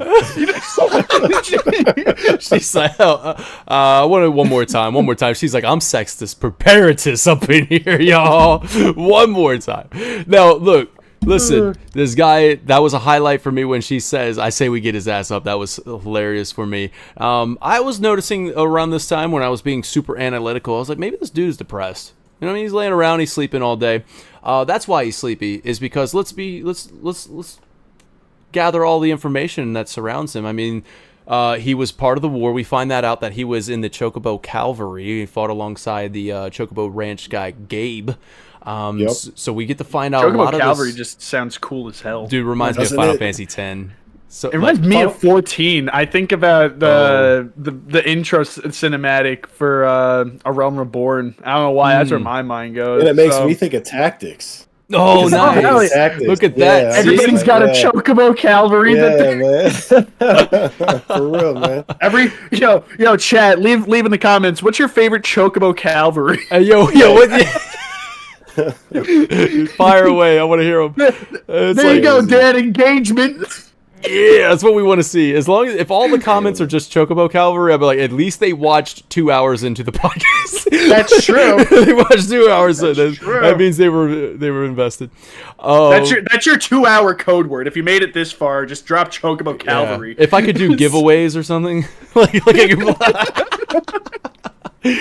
give the first Chocobo Cavalry in the comments a nice shout out at the beginning of next week's episode. I'll just say you can't be in the chat right now though. Oh, I got to use for my board. Whoever puts it in the VOD's comment first, your name's on my board for that. I like that. Very cool. But you can't be in the. I mean, well, what are we gonna do? What are we gonna do with people in chat? We'll figure it out. Like, if you're in chat right now, you can't just kind of drop a comment, I don't think. I said when the VOD drops. You gotta drops. You gotta wait so you have to come back to the video, more engagement, and leave. Anyways. Yeah. So comments have to be on the VOD. There we go. Please remind me to do this because I'm going to forget. Once I see a bunch of Chocobo Cavalry, hopefully, I'll remember. Yeah. So, yeah, I was like, hey, this dude's probably depressed. I mean, he's sleepy. He was fought in the war. We learn a little bit more about the war in this side quest, which was really cool. Just some nice lore drops, I think. Now... Did you see right outside his house? Come on, man. Tell me you were going to say what I got in my notes. Tell me. Bro, there's like 10 graves right there. Yep. Bro. Yep. And he talks about people he's lost, and it's like it just hits different when you see all these pieces. You look down over that cliff, and you see all the destroyed houses and everything, man. Mm-hmm. Everything he's talking about, you can just see right from where he lives, like a permanent reminder of all this damage. At the end of the quest, the last time you interact with him, he goes, he says something. I don't remember the exact quote, but he says something to the effect of. I just spend my time here to pay respect. Which, if you don't notice the graves, because I didn't notice them on the initial walk up, you're just like, okay, so you're just chilling in this old ass like bunker. You think it's just funny that this guy is just a sleeping man? Right. You think it's funny? Yeah. He says it. I think he said it was a raid shelter at first. Yep, it was an air raid shelter. So I'm just like, your way of paying respects is just chilling in decrepit old air raid shelter, but then you see the graves, like Wiley pointed out, and it's like, oh, okay, yeah, his naps mean something. Yeah, he's sleeping with the homies. Like, he's just don't misquote that. Don't take that somewhere else. But no, but he's better sex this prepared. But no, it's sleeping with the homies. No, but like maybe it's honestly a way of him to remember times that he might have been chilling in there for days on end with what are now fallen soldiers. Could have been those could have been people that he just had days like what he's got going on now. I don't know. It's just interesting to think about. His idea of paying respects is hanging out by their graves and just kind of maybe he's too afraid to go. He's in a weird way. He might be one of those types. It takes a like what you think would be funny, and this is what this analysis is for, to make everybody depressed and think about this. Like, think about it. All right, you're laughing, but guess what, man? You're laughing at somebody who's depressed. Like he's not doing too good. He's laying down and he's sleeping all day. So that was basically the stuck in a rut, and that's also another kind of like the name of the quest, stuck in a rut. I call it when I'm kind of feeling depressed. I call it I'm in a rut. There you go. I got a little potential Easter egg for you. Why do you guys think this quest was for Aerith and not another party member? Okay, so Wiley, I'm so happy you said that. I don't have an answer for you, but I do. Like, I'm so happy. I'm so happy you said it though, because in my notes I have it. I say, all right, from now on, whenever we're doing mini or side quests, I want us to look at why are we bringing this person with us, and what does it mean for the group? Because I feel like every quest has to have a purpose. It can't just be like, oh, we just wanted to throw in something fun. I feel like there's always got to be some sort of world building or character building. We figured, we put together that the world building was to show that this was about the Junon Shinra War. We got a lot of lore drop there, and then we get Aerith with us. Do you have an answer to that, Dragoon Knight? I'm going to be honest. I touched on this previously, where I think sometimes, going real quickly over this, the Tifa card game thing from Chapter 2.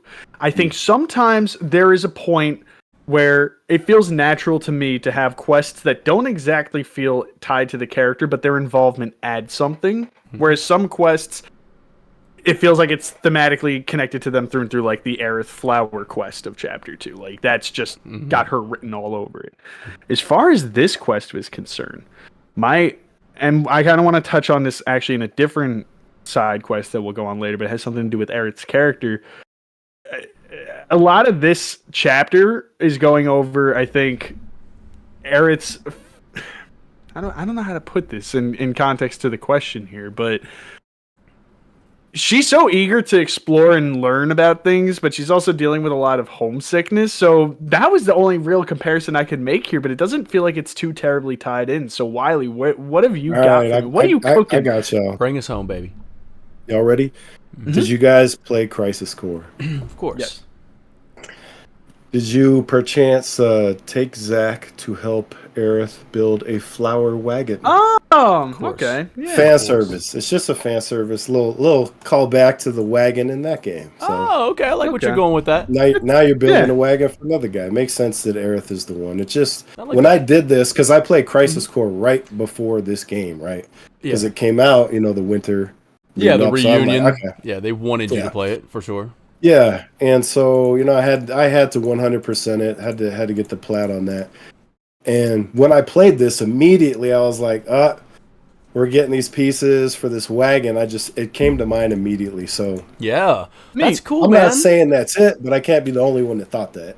Yeah, I like that. And then also the only one here. No, you're the only one here for sure. That was a great. I didn't think that. That's a good point. My honest thought only would have potentially just been that Aerith is steward of the planet, so looking out for life, looking out for chocobos, stuff like that. That just is innately in her character. But I think that that's a lot cooler of just a neat little tie-in thing. And sometimes, going back to what I said before, I don't think all the side quests necessarily have to have this deep connection. Sometimes it just provides cool surface level things. We're just seeing Aerith interact with people in the world. We're seeing her interact with Cloud. And sometimes I think there's weight in that. There's something just to be said for, you know what?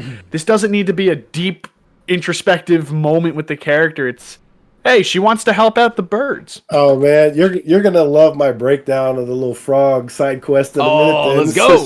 We're almost there. there. You're going that way. I'm going this way. We'll see what happens. Okay. All right, I'm interested. Oh, so you have I mean, you also kind of want to throw out there. I haven't even like done any like thinking on this, but it maybe something to do with Aerith's like gullibility, like because she was very gullible. Like she was like, are you saying that I just got played? And like, and Cloud was like, yeah. I don't know if there's something more to that, but there is something there at least. But I love it. I say we get his ass up. Now we move. When words won't do, let's go on to this side quest because it kind of leads into another one. So I nominate this one as my best side quest. And it's not for the bow wow wow. It's not because of that. It's not. This quest had the best string of music. This one also reuses High Five from Remake, which is one of my favorite tracks from Remake. That plays what as the title suggests, that's the battle track for when Aerith and Cloud are going through why is the name of the what I'm talking about? The ruined Sector like C. the ruined roadway. I can't remember what the hell it's called. Whatever. Collapse Expressway. Yes, thank you. Classic. Yeah, that's the battle track for that section, and for some reason they use that here. I'm not complaining. That track's awesome, but it's when you fight the two big birds, which names I can't remember. Something Drakes, but yeah. And also yes, Bow Wow Wow is awesome. Almost a music nomination on my end. My two friends have been blasting that lately. We have a Discord music bot in a Discord we use together, and we keep having to put that in because everybody's like they just keep requesting Bow Wow, Bow Wow, Bow Wow, Bow Wow, Wow. They didn't even play the damn game. Lil Bow Wow hasn't put out great music in a long time. It's about time, right? Yeah, shout out to Lil Bow Wow. If you're in the bring it out, Lil Bow Wow. I haven't heard in like. Man, yeah, I feel like old salt. I feel like old salt on that pier, man. I'm feeling real old right now. Wow, Lil Bow Wow. Lil Bow Wow, is that the one that it takes two to make a thing go right? Is that? That sounds right. Is that him? Yeah. I feel like he does that one. But anyway, so here we go. We're going to accept this quest because Rhonda wants the party to deliver the money. The money. It was the party to deliver the money. And a message to her son, who left town and never looked back. He's a grown man who can't be clinging on to his mom's pocketbooks anymore. Funny how Rhonda refers to Junon as a steel sky. There it is. So Rhonda referred to it as a steel sky, just as Aerith did at the end of Remake. That was later retconned, I think. Anyways, but also recognizes that it was perhaps due to her rules and restrictions. So he's found more like-minded idiots, is what Rhonda says, to go post up with over there in the mountains. I mean, come on. If you're going to run away, go somewhere interesting, she says. He half-assed it. So, now Barrett asks, we're going to meet up with Salmon. The whole objective is to escort Salmon, who's carrying the money, because they needed a dog, I guess. So we got Salmon doing this. Barrett asks how old Cloud was when he left home. Cloud says 13. She offered Cloud 2,000 gil to make a fresh start.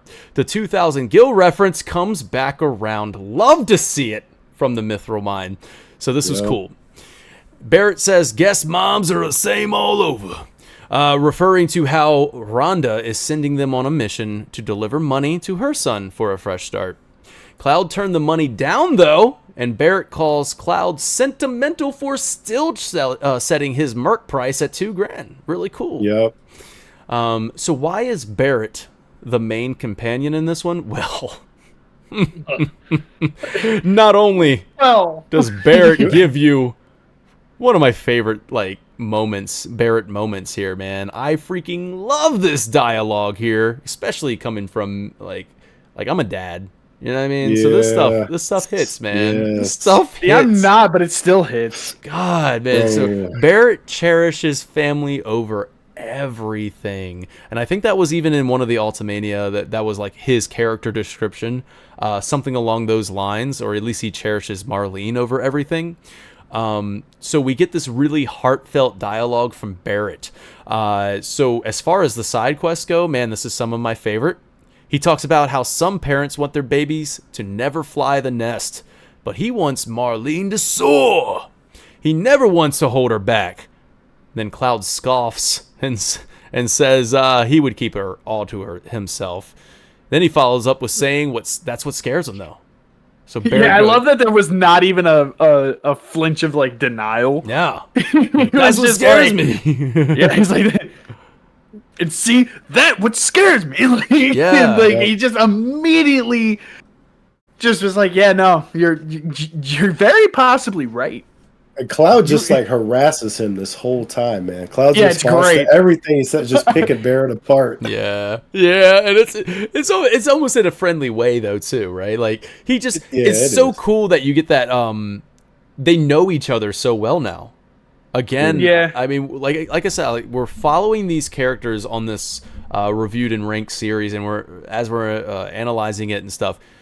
This is the development of the characters that we're getting through the side quests, and we're hearing this friendly banter back and forth that Cloud knows Barrett so well now that he can kind of like get under his skin a little bit, like a little, just play with the heartstrings a little bit here, and just like I even love what he says later on, but like, so Barrett goes, he said, maybe I'll panic, get in her way, hold her down, all to keep her safe. And then his voice starts to break a little bit, and then it's kind of made me laugh because he was like, "Oh, Molly!" Like he starts going real good, and Cloud goes, "Get your shit together, man!" Like, I love she's the barely line. Out of diapers. You got time. Yeah, I love that line. She's hardly out of diaper. I don't know. It's just a funny way of putting it. It's like damn. She's like, bro. She's not even like 7. She's like, what? Is she 5? Yeah. Barely out of diaper, they really kept her. But, and not to get like, wow, this is deep, bro, on you guys. But you got to consider that she's this young, and obviously, I'm not a dad, so I can't speak to the whole growing up and watching that. But I think for a lot of fathers, the idea of watching your kids grow up suddenly is probably, dude. it's hard. But the thing is that for Barrett, and great man, great character, he's putting a mission greater than himself above what he himself would desire most. Yeah. And that is to just spend time with his daughter. He wants to just be with her, watch her. And right now, it's probably hard for him because I don't know. Do we ever know how long the time is between when they leave Midgard to when him and Marlene reunite? Because I have to imagine it's quite a long time. Yeah. And it's just, he's missing her. And this is going to get harked on later in Gungaga when he says, oh man, I would love to raise her here. And it's going to get harked on again with Dine. Mm-hmm. We're setting up seeds. I love when I love when we're planting that, because this is an optional thing. So whereas the Gungaga thing, I can't remember if that's a dialogue that's always heard through main quest, or if that's just something that you can do with him on the side. The Dine thing is very obviously main quest, but it's just for him. I imagine it's pretty hard having to be away from her for so long. Yeah, he's so used to being in Midgar. Like when he puts his life on the line in Midgar, there's always that reminder that so long as he lives through the fight, he'll be back. So I know I'm getting future memories, but in part 3, and I see East Blue Drew, what's up? So can't wait for part 3 because we're setting up, like you said, we're planting these seeds and stuff. When we get to that moment right before the Northern Crater and everybody goes back to find their purpose, the stuff like that, man, can you imagine how? I hope we see each and every one of them, like we did with the Temple of the Ancients. We got to see I'm sorry. Yeah. I can't wait. I'm sorry. I'm getting those future memories, y'all. But what I'm trying to say is that I hope we get to see every single person go back and find their purpose. And let me see Barrett reunite with Marlene, reignite that purpose that he has because he sees Marlene. And that's why he comes back to the Highwind. Because it's like, yeah, it's time to finish this fight. Yeah, I can't wait. God, chills, dude. I got chills, man. Same, bro. Same. That's always been one of those things, and I'm not going to hark on this because this is like speculation for part 3, but that has always been one of those things in the original game that has always made me wonder, what did everybody do when they went to go find their purpose? And I just want to see if that's something they're gonna like. How far are they gonna explore that? Because they could go really, really they got to far with it, and I hope they do. Or like they might keep it minimal, but whatever they do, I really got to see. And I mean, Barrett and Marlene, it's a beautiful father-daughter relationship. Yeah. So it's this quest is both fun, but it's also just kind of a reminder of the situation. In a weird way, it's just like, oh yeah, he's not with her. So we're laughing because Cloud's like, oh dude, get your shit together. She's hardly out of diapers. But it's like, okay, well, when was the last time he saw her? When was the last time he tucked her in? This one's for, I got to shout it out because I love Kinda Funny, and I watch Kinda Funny all the time. So, Mike and Andy, so Snowback Mike and Andy Cortez did a playthrough of this, and one of the ongoing bits, like one of the funny jokes or whatever, like the gags that they had was that Mike was always calling out Barrett, like, he hasn't even called his daughter yet. Like, he's like he hasn't even checked in on Marlene at all, right? So this one's for that. Like I don't know if they did the side quest or not. But yeah, this one definitely drives that home, right? So then we get over here, we get back, we find Rhonda's son, and it's Dylan. He's like, I don't want the money, and then his pregnant wife comes out, and Barrett's like, you're just like your mother with all that stubbornness and everything. And he takes the money and he gives it to the wife, the pregnant wife, and says, I think your baby could use this, right? You want to make sure you're providing the best life possible. It's a fortune because, it's the bounty that they had on him.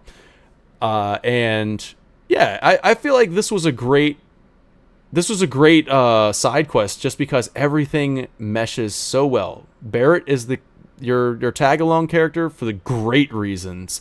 This is setting up some good lore. It's setting up the world building. It's you get your great music that everybody went nuts at. Like this took the world by storm, the Bow Wow Wow thing. Honestly, when I played it, I was like, yeah, this is kind of a jam right now.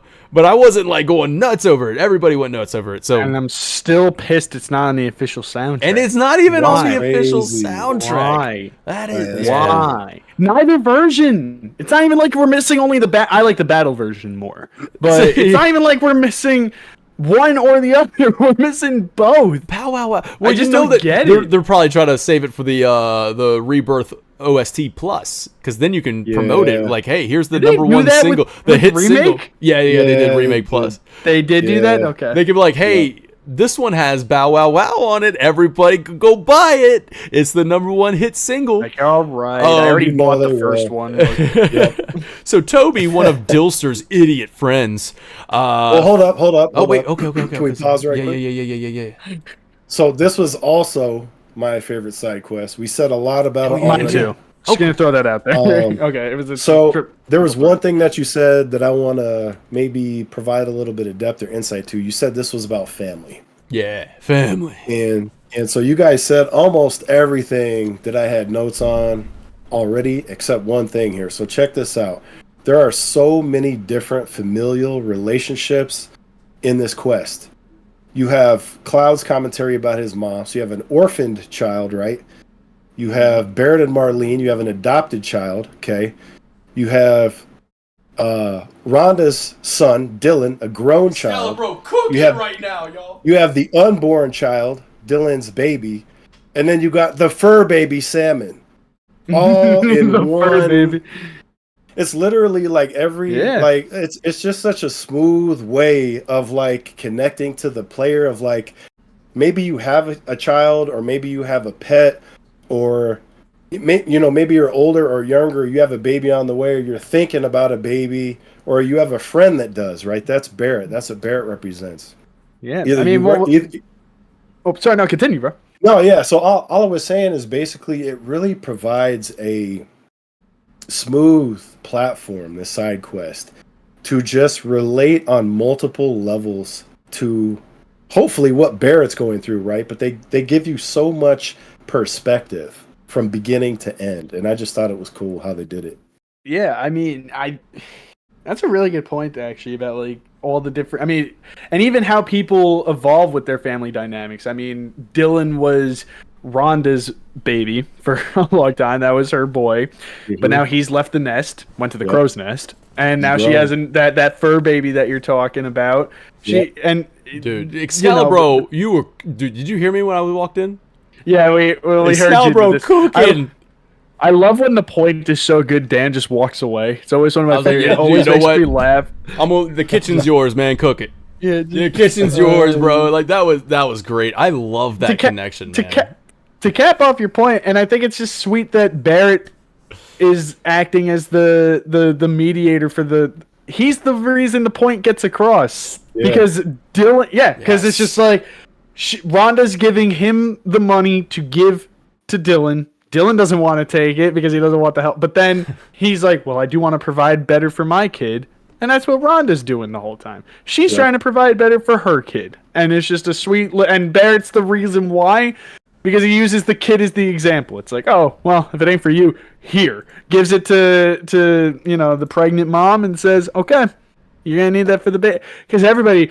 Listen, you could put your pride and you could put your personal stuff aside when it's for the betterment of your child. And that goes with the point of what I said earlier. Barrett's putting away his whole world right now for the betterment of a greater cause. He's got to, compartmentalize and put away what he loves most in this world so that he can make this world better for her. So, it's just a beautiful quest. So I want to I loved it. I want to do something real quick. This is, let's see if this works. I don't even know if it's going to work. Can I get them out there? It's not the best. It's not lined up.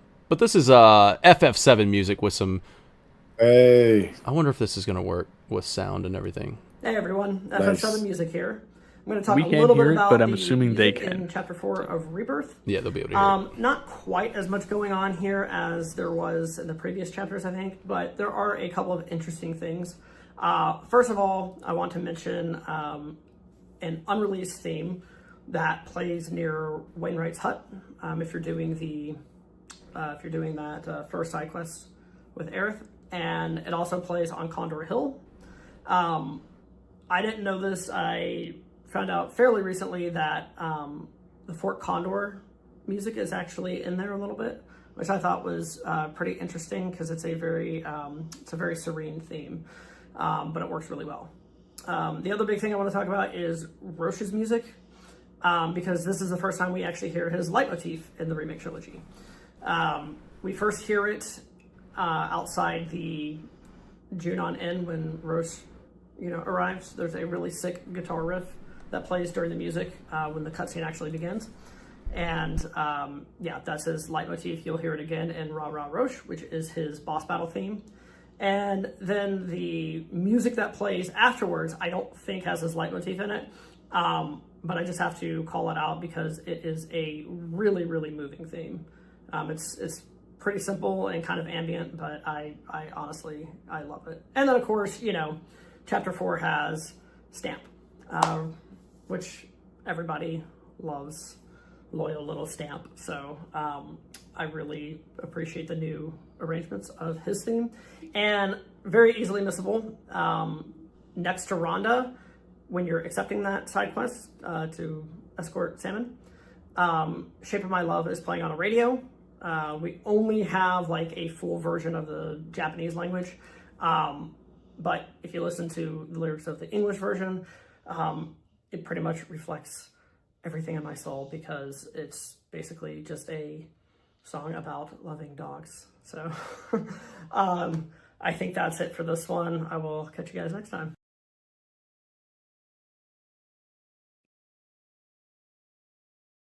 You're still muted. Or you're muted for...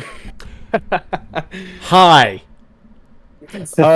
You know, speaking of muted, so I'm sure there's some great points that I couldn't hear.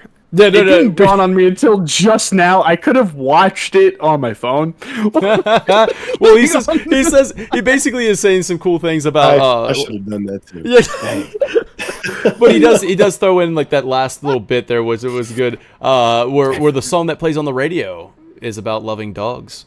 Behind Rhonda. It's a song about loving a dog. Oh, nice. Loving your dogs.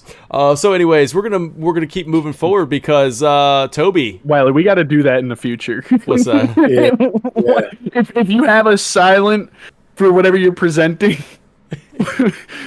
why don't we just tune in on our phones? Like I could just mute myself and watch what you're fucking showing Get me. it queued up on the side. If I was prepared, I could play that in OBS so you guys could hear it.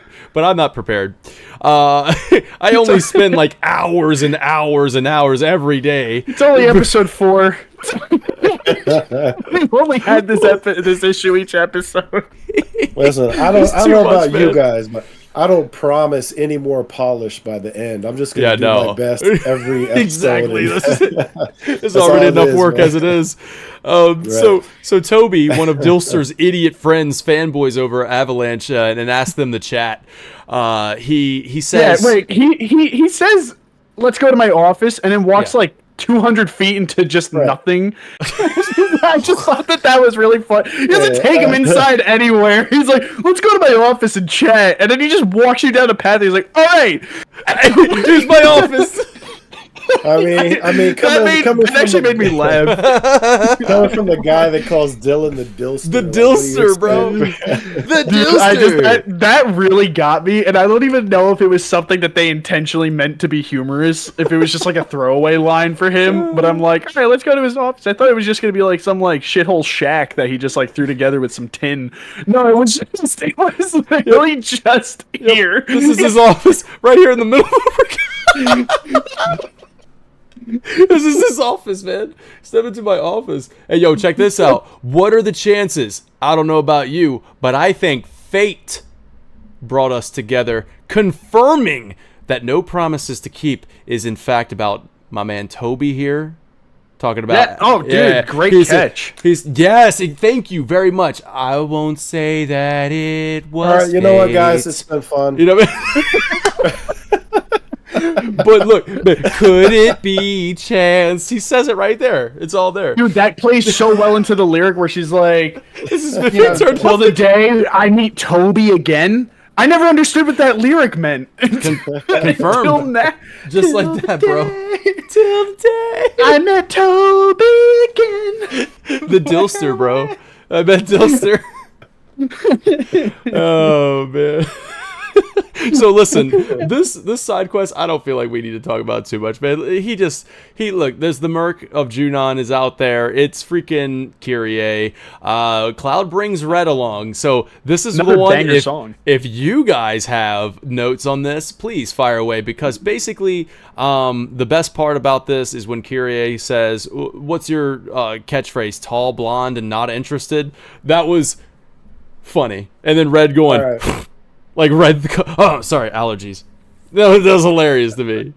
There is one thing that's subtly. I listen. This might be a reach, but I thought that this was subtly interesting, given that what he talks about earlier with his nose. Cloud calls on Red to sniff her out here, which I think is interesting because it's kind of a nice gesture on his part, given how much Red has really complained about how much his sniffer is out of commission, and they have choke. I mean, well. You're not mandated to get a chocobo for this section, I guess, technically, right? Like, you can do this if you want to do some of the side quests, you have to, like for the is by this point, I guess you don't need a chocobo. Not if you're in MSQ in it, yeah, you can just keep going. So, but the point is, to me, it's just I thought there was something sweet in that. I'm probably reaching a bit, but it's just like, hey man, can you sniff her out? It's like, me with my busted sniffer, you know, like. I don't know. Again, bit of a reach, but no, that's not a reach. That's real good because it's Cloud kind of coming in there to show that empathetic side, or not empathetic, but like just kind of sympathetic, like to kind of. He's just. Cloud's doing. He's being a honestly good something dude. that Yeah, he's just kind of being a good that. person. You made this side quest a little bit better for me. I'm not gonna lie to you, that was real good. I like that, especially since we were talking about this and you mentioning the nose thing a couple times now, and then bringing it back around to this. That's good. Well, it always fascinates me whenever he mentions it, because whenever he mentions it, it really seems to upset him. He's genuinely upset about his nose. And not Cloud catching like on to it. Cloud is paying attention. And by this point, we've heard him say it probably upwards of about like 3 or 4 times. It's good like, stuff. Yeah. So to me, it's like, okay, you know what, man? I mean, assuming you did the other side content and whatnot, but you know, like at this point, it's clearly a pattern that this is something that genuinely bothers Red. So, hey, you know what? Like, if we're being honest here. They said the lighthouse was where she was at. Like, it probably was. They wouldn't really have needed Red to sniff her out. Yeah. But giving him a sense of purpose and helping him regrow that confidence in this part of him that's causing a lot of insecurity right now. And I think insecurity is a big part of Red's character, and we'll delve more into that later. So I think that this is, in a lot of ways, just like a nice, subtle way of introducing an aspect to his character, and also introducing a nice dynamic between Cloud and Red. And I will say, I love their relationship in this game. So I think it's cool. I see the Wily finger. What you got, bro? Fingy. Yeah. So okay. So first, there's a few notes I have, but before I get to that, I want to touch on what you said. So the insecurity thing is interesting, right? Because clearly Red has been demonstrating that, but that's pretty much exactly what Kyrie embodies, right? She's super insecure. Yeah. She's pretending to be something that she's not, right? When you this is where my notes come in. So when you first see her, she does this little. Hope I'll pull my headset out. She does this little villain chair spin move on you, right? And she's like, "Greetings," you know, and she's like trying to act bigger than she is, basically. And as soon as she sees this Cloud, she freaks out and all this, and there's another parallel here, which is that Kyrie and Red, or Nanaki, are sort of this similar, you could call it age, right, for their race, but there's this massive difference in maturity. And so you have on one hand, they're both insecure. So on the one hand, you have somebody who's very clearly demonstrating this insecurity and not handling it with maturity at all, and this other person who's legitimately trying to talk to their friends about it. And then there's this weird recognition that sort of happens at the end where Kyrie sort of babies Red. She tries to baby talk him like he's a dog, and he growls at her. And for me, that was like perfect, because he's like, I'm not who you are. I'm not like you, despite the fact that there are sort of these weird parallels in there. He is. Yeah. In a way, because this whole persona is a front. He's doing what Kyrie does by just acting like this 100%. wiser, like, you know, that's him acting in this way is his insecurity manifesting into a persona. He's gotta, you know, and I think part of it really stems from fear. Obviously, he left the lab and now he's with a bunch of strangers, and he needs to exude something greater than he actually, and that's not to say he's not great. Why is he putting on a voice, right? Right. Like, how insecure is bro? So like, when you say that, yes, he's struggling. As we know Red in this moment, they are on the polar opposite ends of what you were just saying.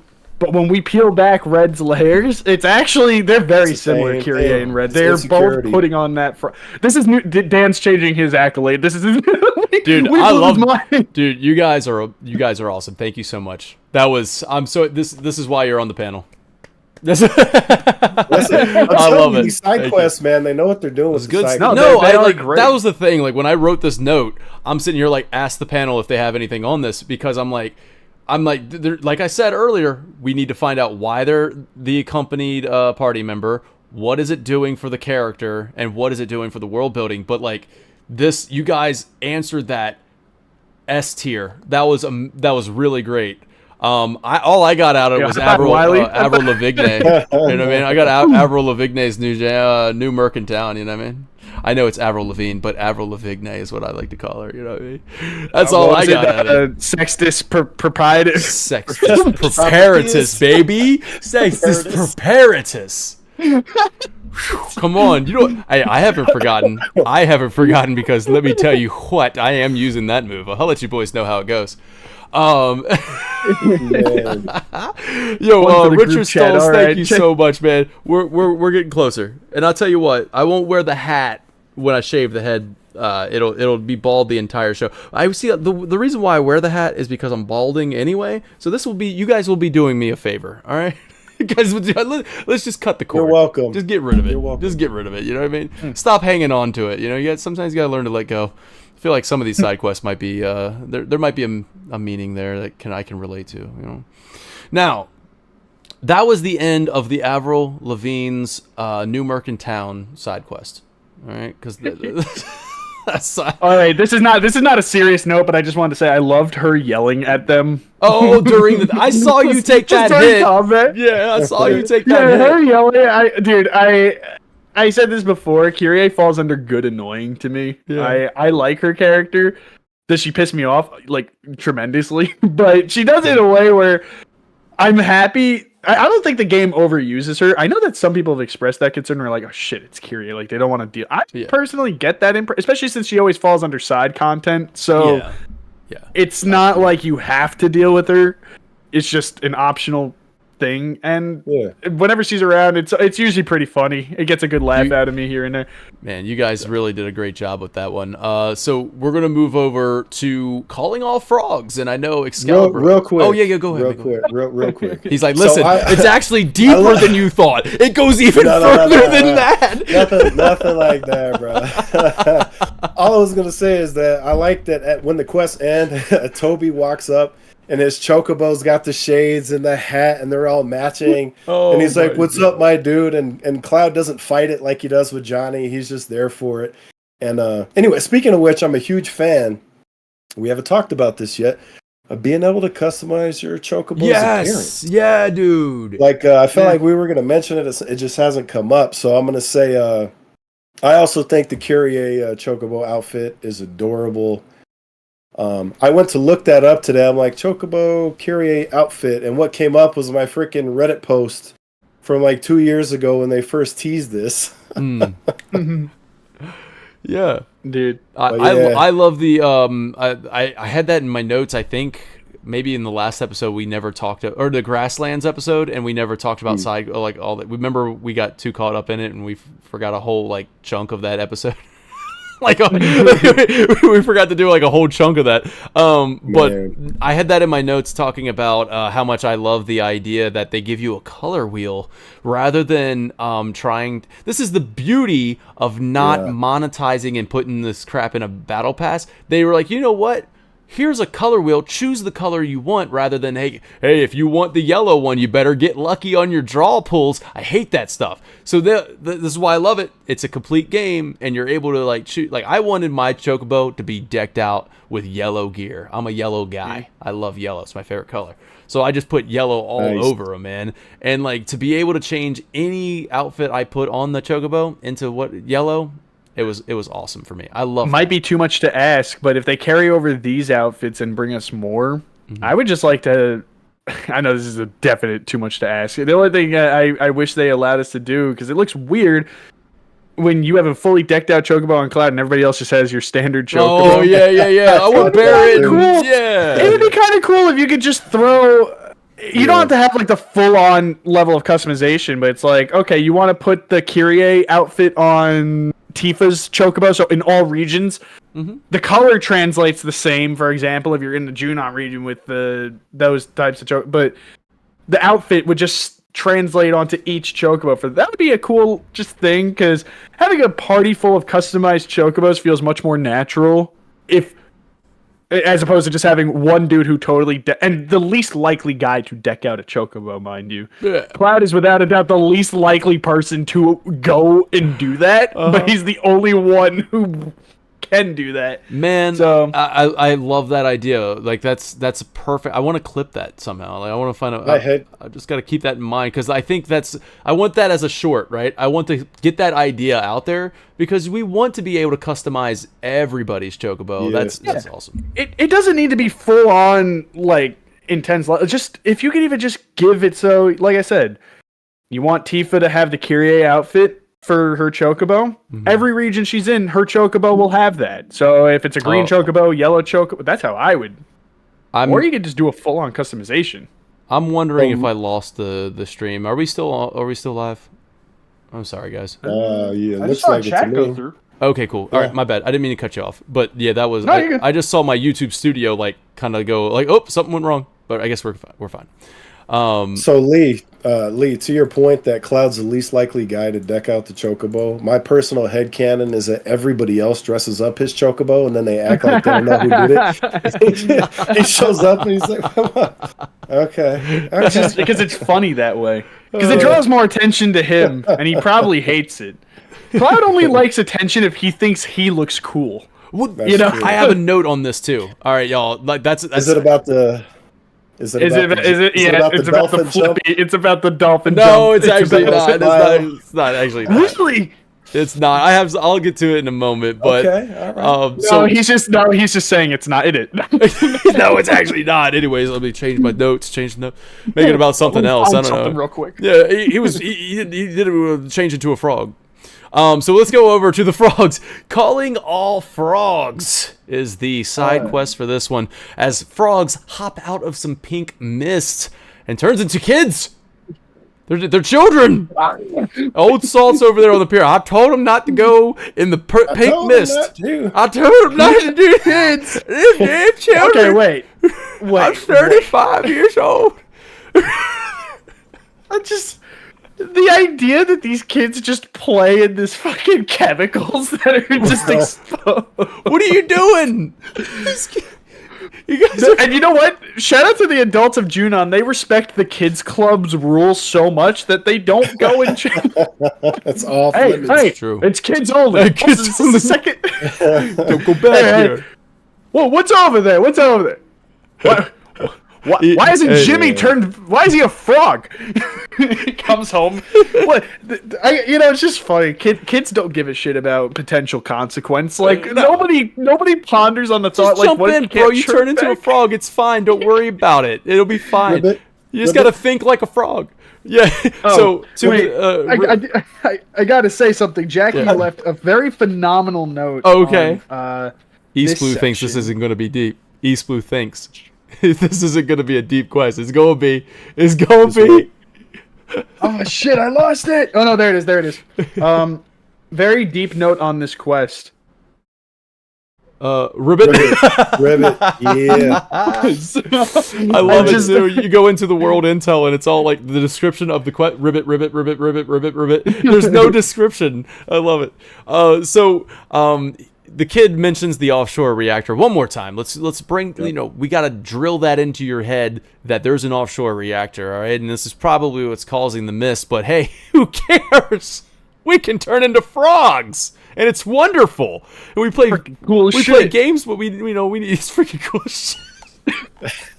If that kid would have dropped that, I would have died. Dude, to be fair, if I was a kid in under Junon, and I found out about this shit, yeah, I'd be doing it too. I mean, as long as I knew that I saw the kid, I would make sure the kid jumped in, and then when he jumped back out, I'm like, oh sweet, you turn right back in. No, okay, that's where we're different. I'd be the kid that jumped in. You're the first one to do it. Like, I'm the one to do it. I'll make sure you turn back into the Dragoon King afterwards, and then I'm like, okay, cool, that sounds fun. My frog design would just be me with my spear on my back. That's it right there. Yeah, my wife was pretty like, she thought that was a cool little thing. I was like, look, I broke the camera, and I was like doing like, look, they had like the different thing. Barrett's got the glasses, got a little gun arm, like little thing. But yeah, that's cool. I mean, all that stuff was in remake, but you get to see, the people that you didn't get to see in remake. So let me catch up on my notes here. Okay, so now all Tifa asks is if they were friends with Priscilla, right? And the boy dismissed the notion that he could possibly like Priscilla or anything like that, because they're just friends. And now, looking at this game as intentional, like we always have to do here, what does this mean? Is this supposed to mirror Cloud's childhood with Tifa? Is it supposed to reflect Tifa's childhood when she wanted to be friends with the boys in town, but they all developed a desire to be more than that with her as she grew up, and that kind of sucked for her? Now, the boy says there's not a lot of other kids in this village, so he basically had to be friends with her, which also mirrors Nibelheim. It does get deep, East Blue. It does. Yes, sir. It does get deep. Yes, but also that kid, that one excuse kind of felt like bullshit to me. There's so many kids in fucking Under Junon, bro. There are so many kids. Like, I'm sorry. That one, I'm like, I feel like he said that just to try and be like, well, of course I don't like her. They're dropping like flies, man. They jump into the ocean, and the Old Salt tell them not to do it. Old Salt, dude. Old Salt is severely failing future generation of Under The Junon. children of Junon are just dropping. Dude, what's up, Wiley? Dude, they noticed the moment Old Salt stopped making these broad statements to the public. That's that the child mortality rate in Under Junon is skyrocketing. They're like, oh no, no! These children, they're playing in nuclear waste. I don't know what's going on. I mean, it do be facts though. Seriously, the only kids who are like, there's like 4 or 5 kids at school, like with the teacher teaching about the capital. The rest of the kids are just fucking off, doing whatever the hell they want. Oh my god! Playing in waste and jumping into fiend water. You got something to add to that? You seem like you were popping off when I was popping off. You know what I mean? Yeah. Okay, so this is how this goes deeper, right? So Cloud and Tifa are about to play with kids. So they're getting part of their childhood back. Yeah. Mm-hmm. That's what. And guess what? It brings them closer together in a time when they were in like having like this little turmoil between them. This not dishonesty, but like there was tensions, right?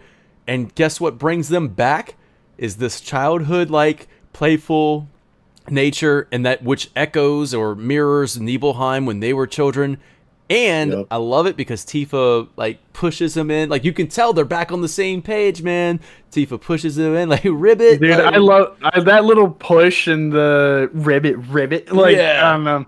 It's so cute. I love that moment. I love that moment between them.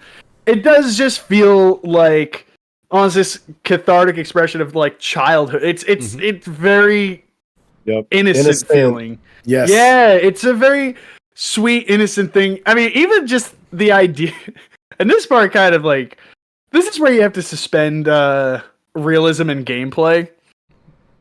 Because I remember I said this to Jackie when she was watching. I'm like, they go in to go fight the fiends, and they turn into frogs, and they goes, fight them as what frogs. The hell? But it comes out as ribbit. It's so funny. Yeah, they go to fight the frogs, or go fight the fiends as the frogs, and I'm just thinking to myself, Ben could totally just not be a frog and just like blast these things and shit with his stand on the sideline and mow them down. But where's the fun in that? And then of course, and that's my in-universe explanation. It's like, where's the fun in that? Like the fiends were nowhere. I mean, yes, there were children involved, but they could handle it. They were just having fun with it. At the same time, of course, you have to consider the gameplay mechanic. They're not just gonna have Barrett shoot him from the side. It's like you jump in, you're having a sweet moment, and you're about to go ribbit, and then they just and Barrett's like, hey. So, I mean, dude, like you took care of them. Well, that would be very in character for Barrett to protect the kids at all costs. Hey, man, we got kids over here. And if Old Salt's not taking care of them, I got. What are you gonna do? Hop on them? Like what? Are you freaking? What are you gonna do? Hop on them?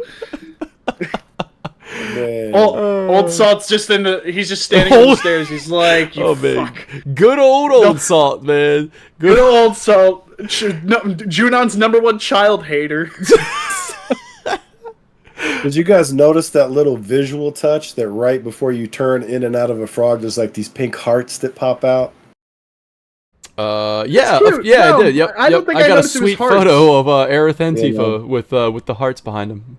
Yeah. Oh, Oh, do that's you? cool. Yeah, I broke the camera and I got them as soon as they popped out of being a frog, and then like they had these hearts behind them. I'm like, oh, I was like, oh, that's cool. That's cute. So, are we going to talk about this frog minigame, or are we going to... What happened? What we talking? why we laughing, man? I said, are we going to talk about this frog minigame? yeah, absolutely. Because you know what? Oh, man. It's time that we start the minigame rankings. That's what we're gonna do. Ooh. Are we doing that now? Holy shit, I wasn't prepared. Yeah, I need to I'm put not some ready. thought into this. Okay, that's not Goodness. ready anyway. That's not ready anyway. So I'm gonna keep notes Okay. of it. Shut up, man. It's not ready. I'm not prepared. Bro fell out. He fell out. Dude, he fell out, but I swear I'm a little scared that freaking boar hunting spear fall down. Oh, man. Okay, so this is what we're gonna do. we ain't ready. We're not ready for this. We ain't ready. We ain't ready. Man. We ain't ready for that. Listen. So we're gonna talk Holy about the shit, minigames. they got me. Just keep it in mind what your ranking is. All right, like, think about it. Think about it is what I'm asking you to do, because Okay. it's time to I talk can about do that. minigames. It's time to talk about the minigames. Which what did you guys think of the frog minigame? Now here's what we're gonna do. All right, first of all, somebody on the survey called us out, y'all. Called us out. Shit. Yeah. Now, I'm going to find who called us out so I make sure I credit them. But they want us to compare in like a little friendly competition. Who had the best time? Little friendly competition here. Now, we can share our times, our personal bests right now. But I think there's only one way to settle this. Next week, Uh-oh. we do it live. We do it live. Everybody watching, how do you guys feel about that? Now, if we can make it work, of course, got to figure out how to do all the workarounds here to get us all having our videos, our gameplay. We'll do it live. All right. I'd be down. Yeah, it's about to get So intense, down. y'all. Yeah, It's gonna get man. intense. Now, what I want to do, tell me what your best scores were for the Jump Frog and what you thought of Jump Frog, which is the first one. That's the one where there's beams, two beams going across, one high, one low, and it's going around. It's Fall Guys. If you've ever played Fall Guys, it's that Fall Frog Guy. guys, actually. Frog. Oh, nice, yeah. Yes, good stuff. I like that. It's Frog Guys. Okay. I had to, because I had to find the clip of it, of my best time. I just pulled it up. So Hold up. Are we sharing our scores, or was that for chat? Because I thought you were telling chat to post up scores. No, Yeah, wait. I think what I'm going to do You're here. calling us? You're I'm calling calling us? you guys out because here's what we're going to do. Whoever has the high score doesn't mean nothing. All it does is it builds up the excitement for next It's just week setting hype. when I reveal that I have the lowest or I have the worst score. Then everybody's going to count me out, but then I'm going to hustle. You know what I mean? I'm going to get you guys, and then I'm going to bring it back, and I'm going to win live. So Let me Wiley, see you if I can didn't find this. record your score for the second game, as you said. I know that we didn't share our scores earlier, but we did We didn't talk share about it. whether or not we were going to this episode. Yeah. And so I know you don't have yours for the second one. I do have mine. We're Dan, going to you do have Jump yours Frog for the only. second one? Jump Frog. Jump Frog only? we'll do Okay. Yeah. Now I don't know if you want to post my final moments on stream, but I sent it to the chat if you want to screen share 30-second clip Oh. of my Oh. Send it to the chat. That's going I to be sent it to our difficult. I sent it to our chat, so I don't know if you're able to just see pull here. it up and then Okay, I might be able to. Open chat. Now- it's me and the homies. Hey, it's me and the homies. Oh, wait, different chat. Different chat, man. What are we doing here? Don't make me do this. Don't make me do this live. No, dude, it's the other chat. It's the group chat, not the party chat for this. Gotcha. It is there though. You'll see it. Okay. All right. How am I gonna bring this up, bro? I'll tell you what, keep talking. Keep talking. I'm gonna download it. East Blue in the chat said, "I can't wait for the Gears and Gambits ranking." Dude, here's the problem with this scares me about doing it like some mini games live. Mm-hmm. Oh, no, are we doing them all? Because here's the thing: some of them I totally forgot my strategies for going in entirely. Like I revisited for this, and we didn't even talk about it really, but the Fort Condor mini game. We're gonna get there. We're gonna get there. Yeah. All right. I'm just gonna say, like, when I revisited for the first time, I'm like, I forgot how all my strategy going into this, like, because I already did all of it on hard mode, already. So I just sort of forgot how I even approached it. So I gotta restudy all. Yeah. So this is my current best, but it's about to like I'm about to triple this fucking score so that I can dominate. All right, so this is a clip. You're at 140 right now, 141. Oh, snap, 143. Oh, okay, he's in. Oh, okay. This is crazy. Oh, there he goes, and then of course you get that fall time. 1 minute and 53 seconds. Yo, that's actually really good. So where were you two? I think you're the champ right there, son. Yeah, my score, my personal score. Let me see. I know it's like I think it's. Let's see, I want to make sure I get the right. My goal is to at least hit 2 minutes. I want to hit 2 minutes before the next time we do this. Okay, so you got 134.32. Okay. Yeah. 134.32. I don't have a screenshot. Damn it. All right. Well, what'd you record? And since you don't have a screenshot, it's totally fabricated. Yeah, it's fabricated. It was 141. I just can't find the actual time. It was 141. That was my time. So, woo! Y'all killed That's me. exciting. That's exciting. We're gonna do it live. We'll do it live. I got it. My goal is to hit the 2 minute threshold. I was very pissed when I didn't hit 2 minutes. If you hit 2 minutes, man. Well, see, the thing is, we're going to do it live, and I'm going to mess up on some dumb stuff. Like, I'm just going to freaking... No, that's just it. It's going to be like 3 seconds. I'm going to fold under pressure. I'll kill... just ask my wife.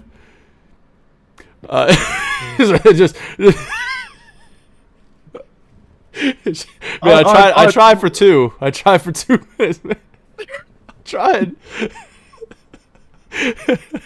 All right, so I'm holding him back. All right, so we're gonna go. No dad jokes on the host. No more. All right, so the frog mini game I thought was good, y'all. I actually, I love that mini game. It's so fun. Like Mr. Bigglesworth, I think it was, or somebody was like, shouldn't it be Fall Frogs? Technically, but that was good stuff because it's basically Fall Guys, but they make a really good thing out of it. Again, I will preach it every time we talk about mini games on this series until freaking Square Enix does it in Part 3. Give me multiplayer matchmaking for these mini games. I love being, or you know what? At the very, very bare minimum, give me players high scores like with my friends online. Like, why is that not a thing to where I can compete with my friend, like Astrobot style, where I can see where my friends are, the world rankings, if you want to go that far. I would love that, just to hold it over your guys' head forever, that I got the 2 minute mark. And you would, too. So it doesn't matter how long it was. It was only a difference of about 3 feet. At least. So... No, I want to. I'm genuinely surprised they haven't gwented Queen's Blood. Yeah. Come on, man. Yeah, I'm surprised. Yep. If there's gonna be one mini game that came from this, like you could add. It's got to be Queen's Blood, and I'm just shocked because it's. The formula's there. Yeah. You could. I'm honestly surprised it's not even in. I brought up Final Fantasy 14. I'm surprised it's not there. It's in the works. I can guarantee that's in the works, man. I mean, I know that Hamaguchi came out and actually, literally commented on it and said, I know that it became such a, or it was either that or Katase, basically just commenting on like how well received Queen's Blood was, and they were like, I know a lot of people they literally called it out and said asking for a standalone version of this, and like that makes us so happy that people love it so much. But I can tell you right now that we are working on bringing it back for part 3, and they're going to revamp certain systems of it and stuff like that. But so they're bringing it back in a new style. Man, we have so much to talk about on Queen's Blood, but since it wasn't really like, I know there's Queen's Blood everywhere. Let's talk about Queen's Blood maybe we can next move on. chapter, because that's going to be a big part of next chapter. Yeah. So the frog minigame, I loved it. There was the second one where it was another Fall Guy style where there's rotating pillars and then you have to kind of stay on. I didn't do too well on that one. I'll be first to tell you. I was trash at that. I know you guys don't have your scores. I'll just look real quick. I have it on here. We don't want to know, Lee. We don't want to know. No, it's okay. He's like, no, I worked really hard on this. Yeah, let me have this. I got, and I'm not even proud of this score because I think I could have got much better, but I got 144.33. That sounds good. So that sounds real good. That does sound good. I believe you need you need 120 to get the third ring. You know how it goes by so you need to get 120 to get the best reward. So I got 144.33. Okay. On that. So we got the frog thing. We have the piano mini game that we didn't really get to talk about. One of the questions from Centurion from the survey: what was your thoughts on the piano mini game at this point in the game? I don't think you shared your opinion in Chapter 2, which is a great point. We didn't really talk about the piano mini game except for it won our best mini game in Chapter 1 just because it was the only one. I think. The other one just sucked. Oh, yeah. I know. Check. You made that joke already. I know Check can't see this, but just since we're talking about it, I'm ranking my favorites. I got Queen's Blood. That was the best piano frog. I'm just throwing that out there right now. That was my order. I like the piano game a lot. Man. I just like rhythm games though. So Wiley, I had I had a dad joke for that one too because like I bought a new vacuum because my old one sucked. My new one really sucks, bro. So we have the piano minigame. I think we get On Our Way is the music sheets that is obtained at the Crow's Nest. Shout out to the freaking... Maybe we should do this as a little bit. The Queen's Blood Player of the Week. Queen's Blood Player of the Week being the guitar guy that's singing the song. I was about to say, it's not those fucking twins. Evil twins, bro. Twins. Why were they in school? Why aren't they playing in Mako? Right, they got kicked out of the... those are actually Old Salt's kids, because he told them to stay in the room. And they're as far away from danger as possible, that's true. Kids are salty. And it would make sense that it tracks, his kids being weird as shit. Listen, man, after a certain point, if your twins are dressing exactly the same, they're too old to be dressing exactly the same. Like, what are you doing, bro? So, Queen's Blood Player of the Week is the guy singing the song because, man, I took a clip. I'm not ready for this show, but I took the clip so I could have it play because he's singing the song, and it's great. If you just sit there and listen to him sing. And we move on to Fort Condor because this is part of the Proto-Relic quest. So let's talk about Proto-Relic because that is a side quest. So Fort Condor on this time around. Let's start off. Let's summarize the story and then we'll talk about the game itself. So turning the player into their PS1 polygon models. Super nostalgic. Super awesome. Love to see it. And what we got? Stars? Somebody in the chat said that? Code Veronica? No, I just did that because somebody put out Code Veronica. Anytime somebody makes a Resident Evil reference, I gotta show off the hat. Yes. But anyway, sorry, I didn't. I tried to do it subtly so that you wouldn't go off. Oh, you're good. I'm sorry. I was paying attention. I know it's super subtle when I'm like... So you get in there, and one of the Fort Condor troopers references Leia from Star Wars, saying, "Help us, you're our only hope." That was cool. Yep. My Captain, Oh Captain, is the name of this one, which is a poem by Walt Whitman.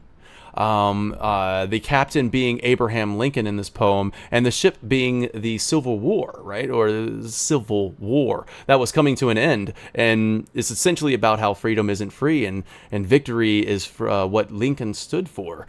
Will continue on after his death, but it cost him his life and so many others' life, and that none of that has anything to do with this. Just dropping that Dropping that there for you. You said that until Wiley and I start going back. I know what I'm telling you, but actually, is really, really deep. It's deeper than you think. the Fingy. Chadley says something interesting, though. It was like the very fabric of time and space was twisted, but how and why? The very fabric of time and space. Isn't that something we've heard quite a bit? So, yeah, interesting that he says that. Flotsam and jetsam.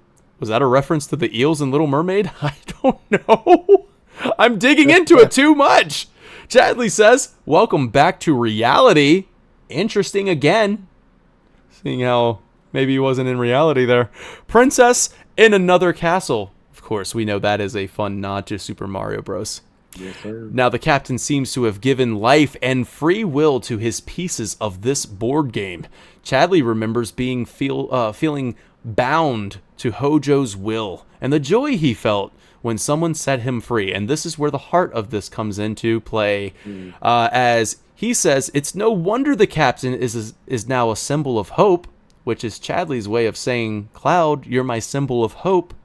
Which is also going back to, the little Leia reference there. Cloud is a symbol of hope. Anyways, I don't know. I'm making it all tie together. Interdimensional Warlock is the next one. And before the pieces disappear after the defeat of the Warlock, which is the captain that changes names to Warlock, the troopers say thanks for playing with them, and I hope to meet him again. Cloud says, well, if we have time. Notably, Barrett hands Cloud the proto-relic to keep it safe.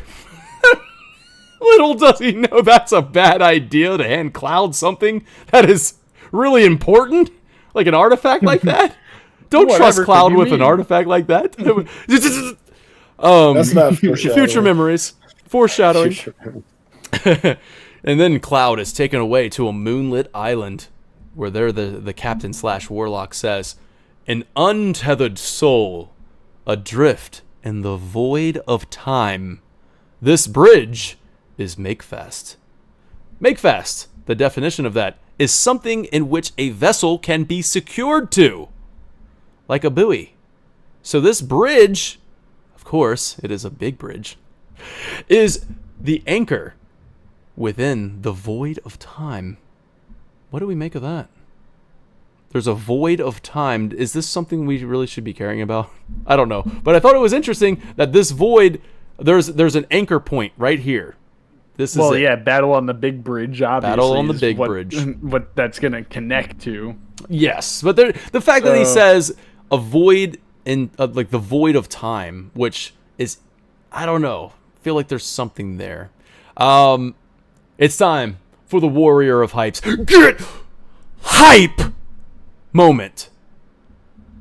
The captain charges at Cloud, shouting that he will take the proto-relic back by force, and what does Cloud do? He just stands there, unimpressed, and then the captain jumps up and comes back down with the swing, and Cloud just goes, yo! He sidesteps him, and then he just kind of like shrugs it off, and then like turns around, unimpressed. I got hype. So hype. Which is very cool because guess what? This is the first time, or at least, I don't know, Cloud is doing something freaking cool and nobody's there to see it. Usually he's trying to do it to impress somebody, circling back to what we talked about a little earlier. And I was like, I got a moment. Cloud is just naturally cool right in this moment, and nobody's there to go cheer him on. There's no like after he does something cool, he looks back to get confirmation that it was cool. Dude just sidesteps and then just like, man, I ain't got time for this dude. And then he comes back at him because he's like, all right, it's come to this then, and like he charges at him, and then Cloud just again, man, and then he just stumbles a retreat. Runs away. It was so great, man. That was my get hype moment. But because for my get hype moments, it has to be a singular moment. It can't be a sequence. So the singular moment was when he comes back down and Cloud just steps out of the way. Get hype. Get hype, y'all. Okay. I'm surprised it wasn't just the initial introduction to the polygon models. That was a hype moment for sure, man. I did like that. That was so cool. Yeah. That was really just fun. This region's awesome. I'm telling you, man, this chapter, we might as well do the rankings now. Well, I wonder where we're all going to rank them. Oh, I wonder. I don't know if we all got this excited about any of the other ones. Okay, lastly, the side quest ends with Chadley worried for Cloud. Barrett calls Chadley out for having a soft spot for Cloud. There's your character development. Chadley loves Cloud. End. But what did you guys think of the board game this time around? Because it's different than it was in Intermission. It is different. I'm not going to sit here and pretend that I remember how different it was, but I do remember on my initial playthrough, I was like, this doesn't feel... It wasn't right, man. I think it was better in Intergrade. I remember that much. So in Intergrade, they took more of the Queen's Blood approach, right? Where you can... by that I mean... In Queen's Blood, you can buy the cards, you can get the packs, you can customize your loadout and all that other stuff. In this one, it's almost preset. It is preset loadouts, and I'm just like, man, they took the fun out of Fort Condor, because I loved Fort Condor in Intermission, and I was so happy that I saw it was coming back. But this one wasn't quite like it was off, and that last one, although I know it was super challenging, and a lot of people probably had like issues with that, and except for Excalibur, he's like, dude, I didn't lose once. But I think a lot of people had issue with that last mission. But it was all about finding like the strategy. Like there was only one strategy that I think that actually worked. I can't remember what it was now, but like, I don't know, man. I miss being able to go in, customize my my troops, like who I want to bring in and all that other stuff. It was missing. It was a little lackluster for me. You know what would be nice for part 3? So I don't know if they plan on... So, with Remake Intergrade giving us Fort Condor and Rebirth giving us Queen's Blood, I don't know if there's the idea that there's going to be a new big mini-game sensation. I feel like there is. Snowboarding for sure. Yeah. Well, okay, yeah, but whoa. But there's a difference. I'm not talking about snowboarding because that... Like, I'm talking about something that because snowboarding's central to 2 places. Icicle Inn, Gold Saucer. Mm-hmm. Those are your 2. I'm talking about something like a card game or board game, like something small, tangible like this.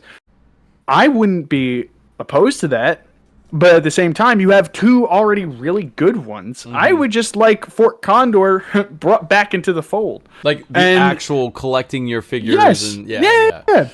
And, just, you can have them both coexist in the world. Give me more stuff to do, man. Like, right, like the way I see it is like, okay, give us more Queen's Blood challengers and give us some Fort Condor challengers. Yeah. I thought it was kind of weird that they make Fort Condor out to be this big thing in Intergrade. Yeah. And I guess maybe the reason is that, I don't remember for sure, but maybe it's just a Midgar thing. I know, it says it's sweeping the world by storm in Intermission. Right, and then you go outside and the only place you find it is some bum-ass wreckage. Yeah. You just it's like, oh yeah, it's sweeping the nation. It got swept by a storm more like, and it's left in the fucking wrecked ship. Yo, they dropped that, man. They were like, yo, Queen's Blood's the new hotness. Get this. To be fair, I think most of the fan base did too. But Fort Condor was last week, bro. Why don't they just put both at the saucer? I mean, dude, like if you don't want to have Fort Condor be a worldwide thing again. Yeah. At the very least, I would like it just fleshed out the saucer. I liked collecting pieces. I like any get. Now I can understand some people's hesitation, like, oh, I don't want too many collectibles, but yeah. At the same time, it's just one of those things where I don't think it would hurt. It's like, oh, you want to play Fort Condor? You want to play Queen's Blood around the world? Go. This is the 3rd game, man. This is sad too. It makes me kind of sad, but like after part 3, that's it. Like, this is it. Yeah. So gotta go all out. Give me everything that you've done. All of your assets and all of that stuff is there. The game is already done. Like, the Fort Condor game is done. So put it in there. Like, give me Fort Condor. Give me Queen's Blood. Give me a bunch of stuff. And I can talk about mini games for a long time. But like, I just thought it would be cool that we would get those 2 back and just throw them back in the world, make them, give us new challengers. But I feel it's kind of weird. I thought it was fun, and I really like the idea of the polygon models, like attaching it to a quest with like a magical element to it. Was really cool and fun, and it led to some really cool fan servicey moments and whatnot. But at the same time, you kind of snuffed out the actual fun part of the game in a way. Yeah, it was cool to collect. It was cool to strategize. You took away a large part of that. It's the only real negative I have about it, because otherwise I was happy it was back, and I was happy what fan service it provided. It kind of made me sad, because now after that point, and I'm going around the world and challenging all these Queen's Blood players, it reminds me of Intergrade, where we were doing that with Fort Condor players. It's like, okay, wouldn't it be cool to just be able to get both? Why not both? Give me I wouldn't be surprised if they made that choice so that they didn't outshine Queen's Blood, to be honest with you. But now we're at a point where you don't have to worry about outshining. You let Intergrade focused on Fort Condor, Rebirth focused on Queen's Blood, assuming they're not going to make a third worldwide sensation type game. Right. Just let both take the spotlight at this point. Man. You don't need to make these huge quest line attachments to them. They both got their time in the spotlight. I can't believe that Queen's Blood got what it got, and we should. No, I know. We'll touch on that later. We should keep track of that a little bit, but we'll talk about that more. The problem is that playing in. I know that I shouldn't play in hard mode, but I only have so much time. Oh, for the Queen's Blood thing, I'm just gonna watch cutscenes. I've already done them I might all. just do the same. Yeah. So I honestly thought we were going to get some DLC. Like, I honestly thought we would get some, more NPCs to battle in Queen's Blood. That's all I want. Like, that'd be cool. I'll log back into Rebirth for that. Which, more by the way, stuff would have been cool too. They are having a live stream tomorrow. I don't know what the heck to expect from it, but I saw that. Yeah, it's the Gold Saucer, or live from the Gold Saucer, or something like that. Square Enix official live stream. I don't know if we should be getting hype for it, but pay attention. Maybe something comes out of it. I don't know. It's all about Rebirth, and it's Gold Saucer. Something about Gold Saucer. So don't miss out. So who knows? Maybe we get something.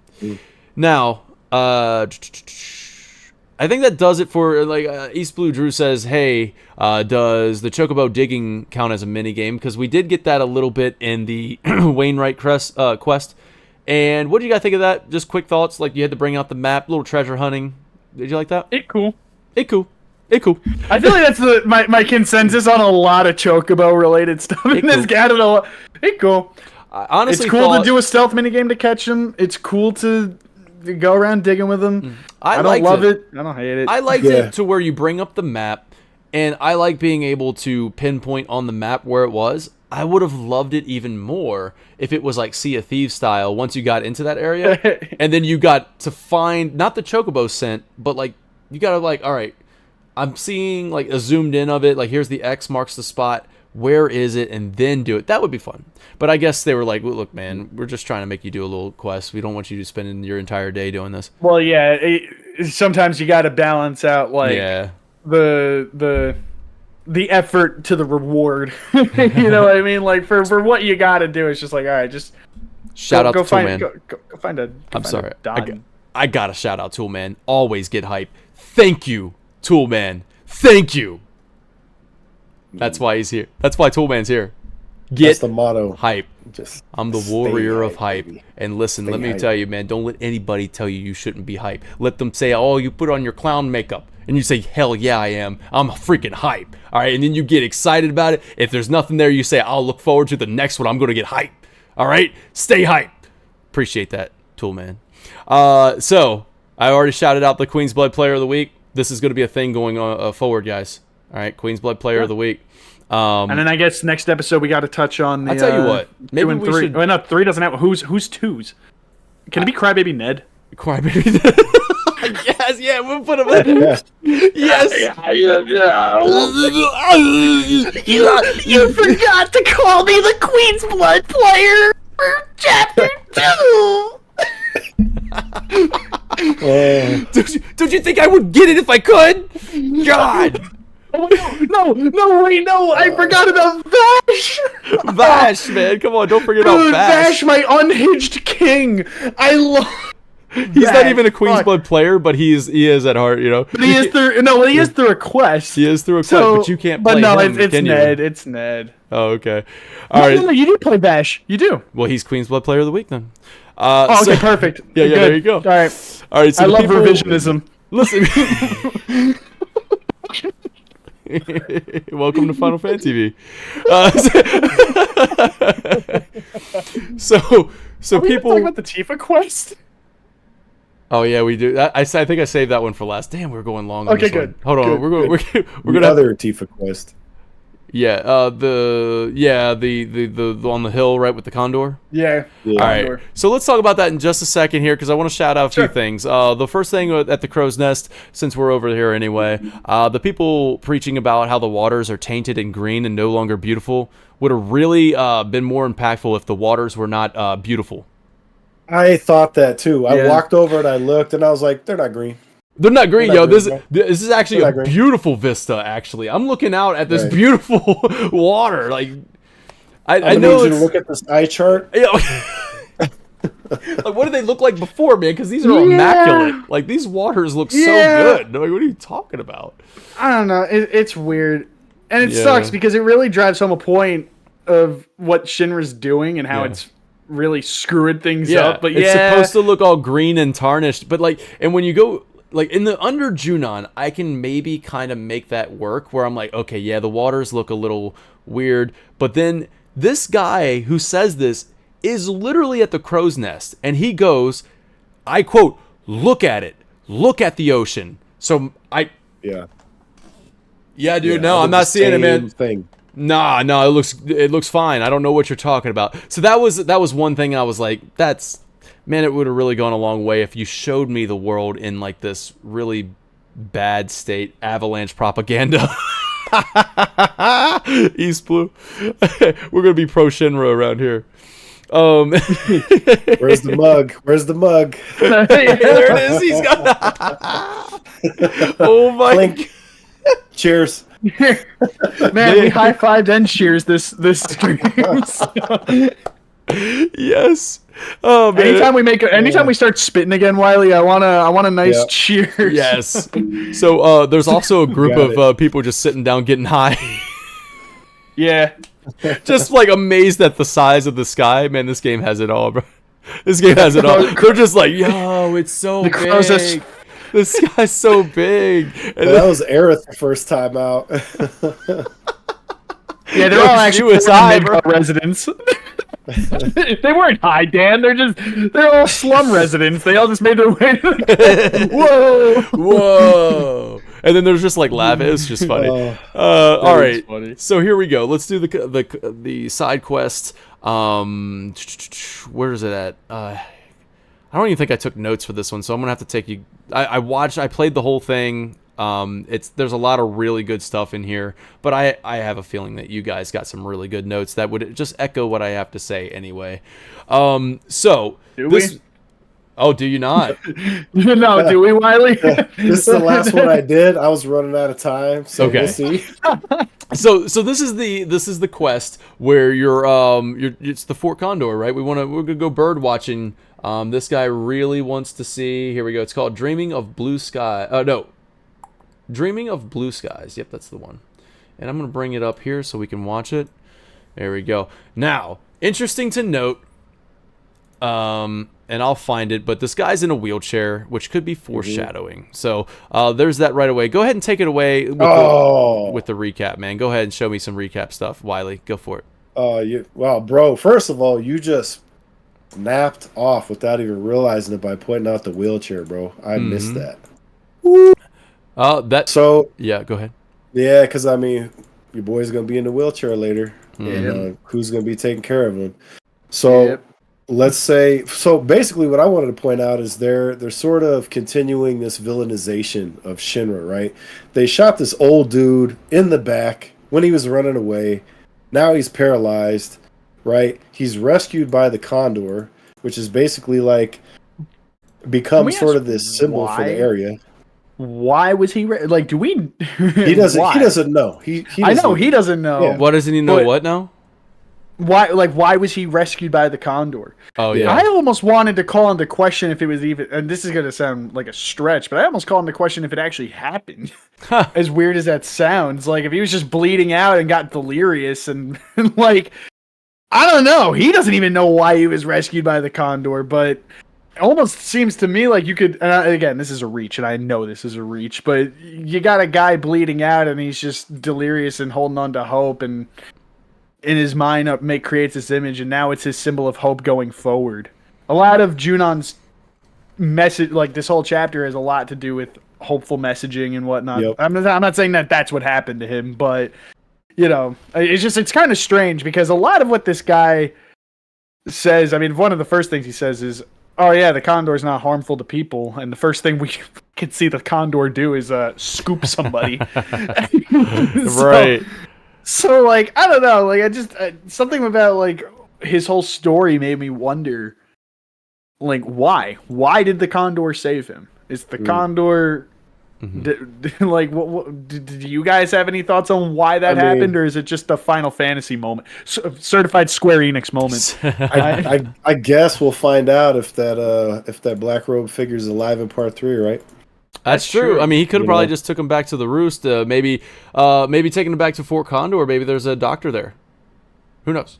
Maybe the Condor was trying to help him out. Oh no. That is something that we might be. Maybe he will be in part 3 after all, Chris Tucker. He ain't coming back.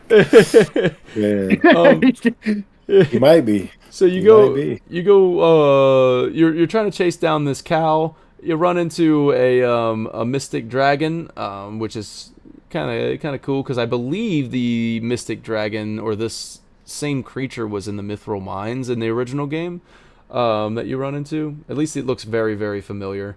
Might not be the same name, but so you get to choose. Do you want the cow meat or do you want the mystic dragon meat? Or the greens? There's third option exactly. Okay. Yep. There's monster flesh. There's the cow, to the right. And he's just going to accept that thing. All right. Yeah. So I chose the cow meat. I think we all chose the cow meat. I don't know why you would choose otherwise. Yeah, I mean, the only reason like a weird thing. Yeah, the only reason why is that maybe you thought that he grabbed the freaking robe dude. He might be into that Mako stuff, but it just felt like a weird thing to even throw in a choice at this moment. If I'm being honest, like I don't know. It was kind of strange. So I feel like we're doing this. I feel like there's more to this side quest that maybe we're doing a little bit of a disservice to. But I feel like we should have looked into the other options. I don't feel. Dude, we analyzed the crap out of the other ones.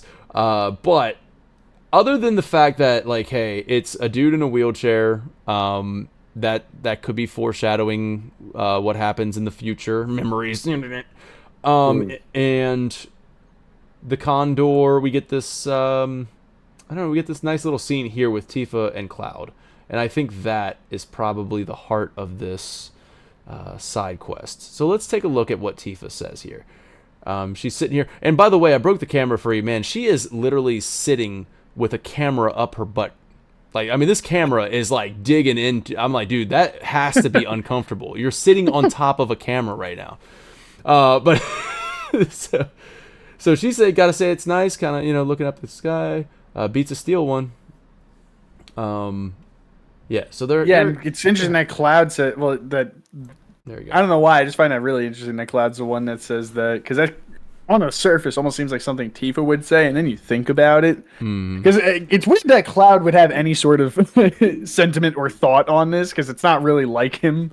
He doesn't really think, at least what we get from him at this point, he's not really one to think about these types of things. It's just sort of indifferent. Whereas Tifa's usually the more thoughtful one, but Aerith's rubbing off on her clearly, like her sentiments about the sky, and almost missing that the security in a weird way that having a limit provides. Yeah. I just find it interesting that we're seeing that, because this, weirdly enough, despite this being a Tifa and Cloud quest, this really touched on, and it's something that gets touched on earlier with Aerith, that I didn't talk about before, but I did have something written about. Because Aerith earlier mentioned, and we did talk about this briefly, but when she goes, "Oh, I miss," like, people here complain about not seeing the sun, but I don't miss it. Like, or rather, I do miss that, having the over the sky being blocked. And it's funny because when I think about, it's weird that I'm going off about Aerith right now, but I want to say this. No, good. She, in a weird way, I almost view her character during this section of the game as almost being two conflicts within herself in a weird way. It's like the ancient side of her wants to explore the planet because she's always super eager to try new things, explore new things. She was very eager to go into the cave. She was very eager to learn about Junon. She's like, "Oh, is that? What is that?" She's always eager to help the birds, help that. But when you actually talk to her, it's like the human part of her misses the comforts of home. It misses that containment, that feeling of like, hey, I miss home. I miss what I'm familiar with. The ancient side of her is like, wow, there's a big old world to explore. And it's just weird because you could almost summarize her character equally as saying that she's a homesick individual or a very adventurous and eager to learn more type of person. So, I don't know. How that lines up with this Tifa thing, I'll be honest, I like this quest. Yeah. It just almost felt like it would have been better as an Aerith quest in some ways. Well, it shows the connection that Tifa has with Aerith, which is cool. Like, I kind of get what Aerith is saying now. Of course, building that friendship between them two is always good. Yeah, maybe. Hey, look. And then here comes the Condor. Boom. Condor jump scare. Yeah, just... Man, the thing is massive, too. What? You guys set this out here for me? Is this for me? So the photographer fumbles this. Tries to take a picture. She's really excited. Won't mess up. And I feel like there's more that we could have dove into. And I'm gonna be honest with everybody. Hold up, right here, bro. This feeds into Tifa's insecurities too. Well, here is them actually getting a picture together. Right? Because who was in the other picture was Zach, right? Yep. Yeah. Bro, this is their first picture together. This is their picture. Yeah, this is the picture. They actually got one together now. Yeah, there you go. There's some depth. There you go. Yeah, dig. Keep digging, they have boys. a picture together, and I think also use your freaking boar lance. No, so actually, the picture thing's a really good point, Wiley. But yeah, also, I don't know. Just looking at the photographer, anytime I see, like, okay, so the photographer taking, and it's not even that bad of a photo. It's not great. You can tell it's a little like blurred and whatnot, but I don't know. Tifa's very what's the word I'm looking for here? Unsure at times. And it's funny because it's interesting that she's happy to take it. It's like I'm having trouble articulating this. Like, I feel like I have a point, but I can't quite emphasize. Like, it's like a hardly cooked noodle. It's too flaccid, but not hard enough. Like, I think our noodles are getting cooked right now. Yeah, that too. Yeah, that's what's but happening. No, like, I think there's something there. There's something. It's happened in a different episode too, where I had a point and lost it. That's all right, man. No worries. Hey, next Fateful Encounter. Hey, that was a chapter name in Chapter 2, right? Fateful Encounters. We're digging, boys. We found something. It's right, Chapter 2. Here's a reach from Wiley. Okay. So you hunt. Chat, help us out too. You're trying to get a cow, right? And then you get the cow, which is beef, to give to the Condor. And then in Gangaga, what's the 3-star answer to what Tifa wants Cloud to have her make for him? Pot roast, which is what? Beef. Oh, there's your reach from Wiley. Reaching. We grabbed something, baby. You reached in the sky and you found something. So we got what do we got out of this? The photographer can be insecure like Tifa. it's their first photo together and pot roast. And East Blue Drew says hold on, Tifa wheelchair. is skating Wheelchair. around Cloud's mess up memory and the wheelchair. Don't forget that. Oh, and the wheelchair. That's true. That's That's a good one. No, this one has foundation to it, and I'm sure that if we touched on this an hour ago, we probably. Yeah, it's a shame that we cooked so hard on Kyrie. Wait, East Blue Drew's helping us out. Says she knows that we cooked so good with that. You guys were cooking, man. That's the whole podcast. We could have wrapped it up there. She knows that Cloud is struggling with what is real, and so she's tiptoeing around him. Interesting there. To get that out of that side quest. This was a great side quest. I think a lot of people wrote in and said that they really enjoyed this one. I did enjoy this one a lot. Yeah. This would have been contender for my favorite, just because it's a Barrett, sweet. bro. If it weren't for freaking Barrett, dude, Yeah. The Barrett quest is killer. Takes the cake. It's So it's a steamroll. Although Like, you got Kyrie up there, bro. No, I'm just like that. Yeah, I know. Honestly, that I convinced myself into thinking that one was actually I already liked it. I thought it was fun. Yeah. I'll be honest. The only quest I didn't really, I don't want to say didn't care for, but it was my least favorite without any comparison, was Stuck in a Rut. Yeah, okay. That one was my least favorite. It was Just very of the bunch. standard, right? Kind of like basic. Very standard. I didn't care for the gameplay gimmick as much as the other ones. I enjoyed just the gameplay more with the other ones. You're sort of just going around. I think the map, we were talking about this before. The map idea is cool. It's a little underbaked. It's not terrible. Yeah. It's just, you just go dig up some stuff. It cool. I think the way they reuse the map idea later in Gungaga I like better. It's a little bit more treasure hunty where you got the arrows and stuff. So Yeah. but I feel like it's the same kind of ballpark, and you know, I didn't hate it. No, I didn't. Listen, this chapter has very little that I can honestly say that I like disliked. Yeah. There's no four men scenario here. You know, there's no inactive militia. We don't have a situation like that. I think honestly my biggest gripe was how much they hurt my boy Fort Condor minigame. They just that's honestly that's probably my biggest gripe with this chapter. I think for the most part I enjoy almost everything. Oh man, come on! We know. I mean, this chapter has been freaking phenomenal, and now we're gonna wrap up the part 1 of our analysis. So be sure to tune in next week. So don't go anywhere yet. We're gonna wrap it up, but next week we are going to finish this out for the Junon. We're going Upper City. We're going up top. We're going to analyze everything that happens up there. Give our actual review and rank for Chapter 4. I mean, we're high on this one, man. We're high on this one, like the people at the crow's nest. If you're talking about the sky, if you know what I mean, we're loving this one.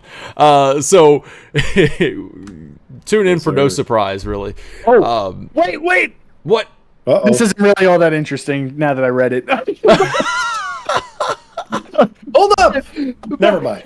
I had to point out that during the Tifa quest that we were just talking about, I made a note that that this wasn't really Cloud's quest at all.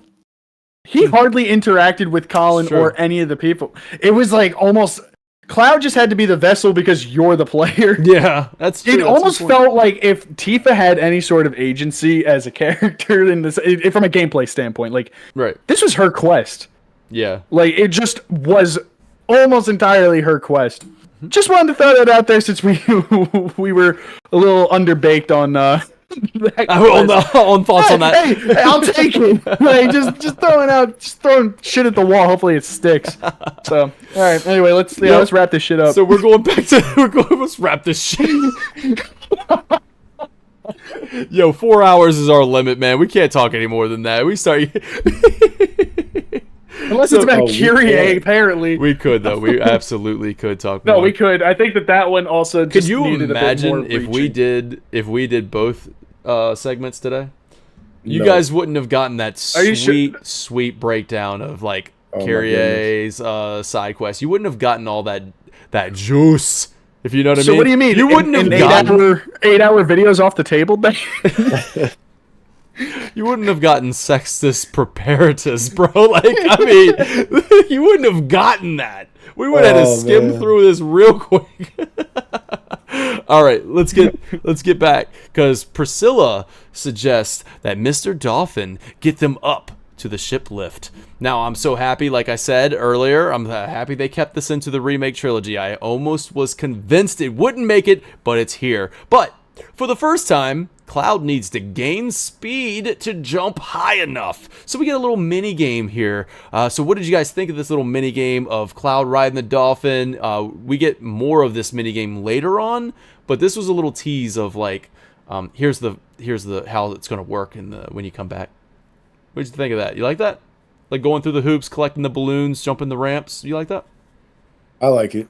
And maybe it's just because I'm better at it than some of the other mini games. Maybe it's because it's got Mr. Dolphin. Is that a challenge? But I like it. Man, we're gonna the mini game challenge. The mini game showdown is going to happen, y'all. Yeah, we got to make it work. We got to figure out how. It's gonna get hype. I'm gonna have entrance music. We're gonna have DK One Winged Angel for the Dragoon King. But, dude. Well, no, it's One Winged Kong. One Winged Kong. You got. I don't think anybody in the chat knows about One Winged Kong. That's just an us thing. They'll look it up. Look up One Winged Kong. DK. They will. Okay. DK. Okay, so we go over. Wait. Oh, I actually have something really interesting to add to this. I have interesting. Is it what do you have that's interesting? Is it about the dolphin game, or is it about what happened right before with the conversation? What happens after the dolphin?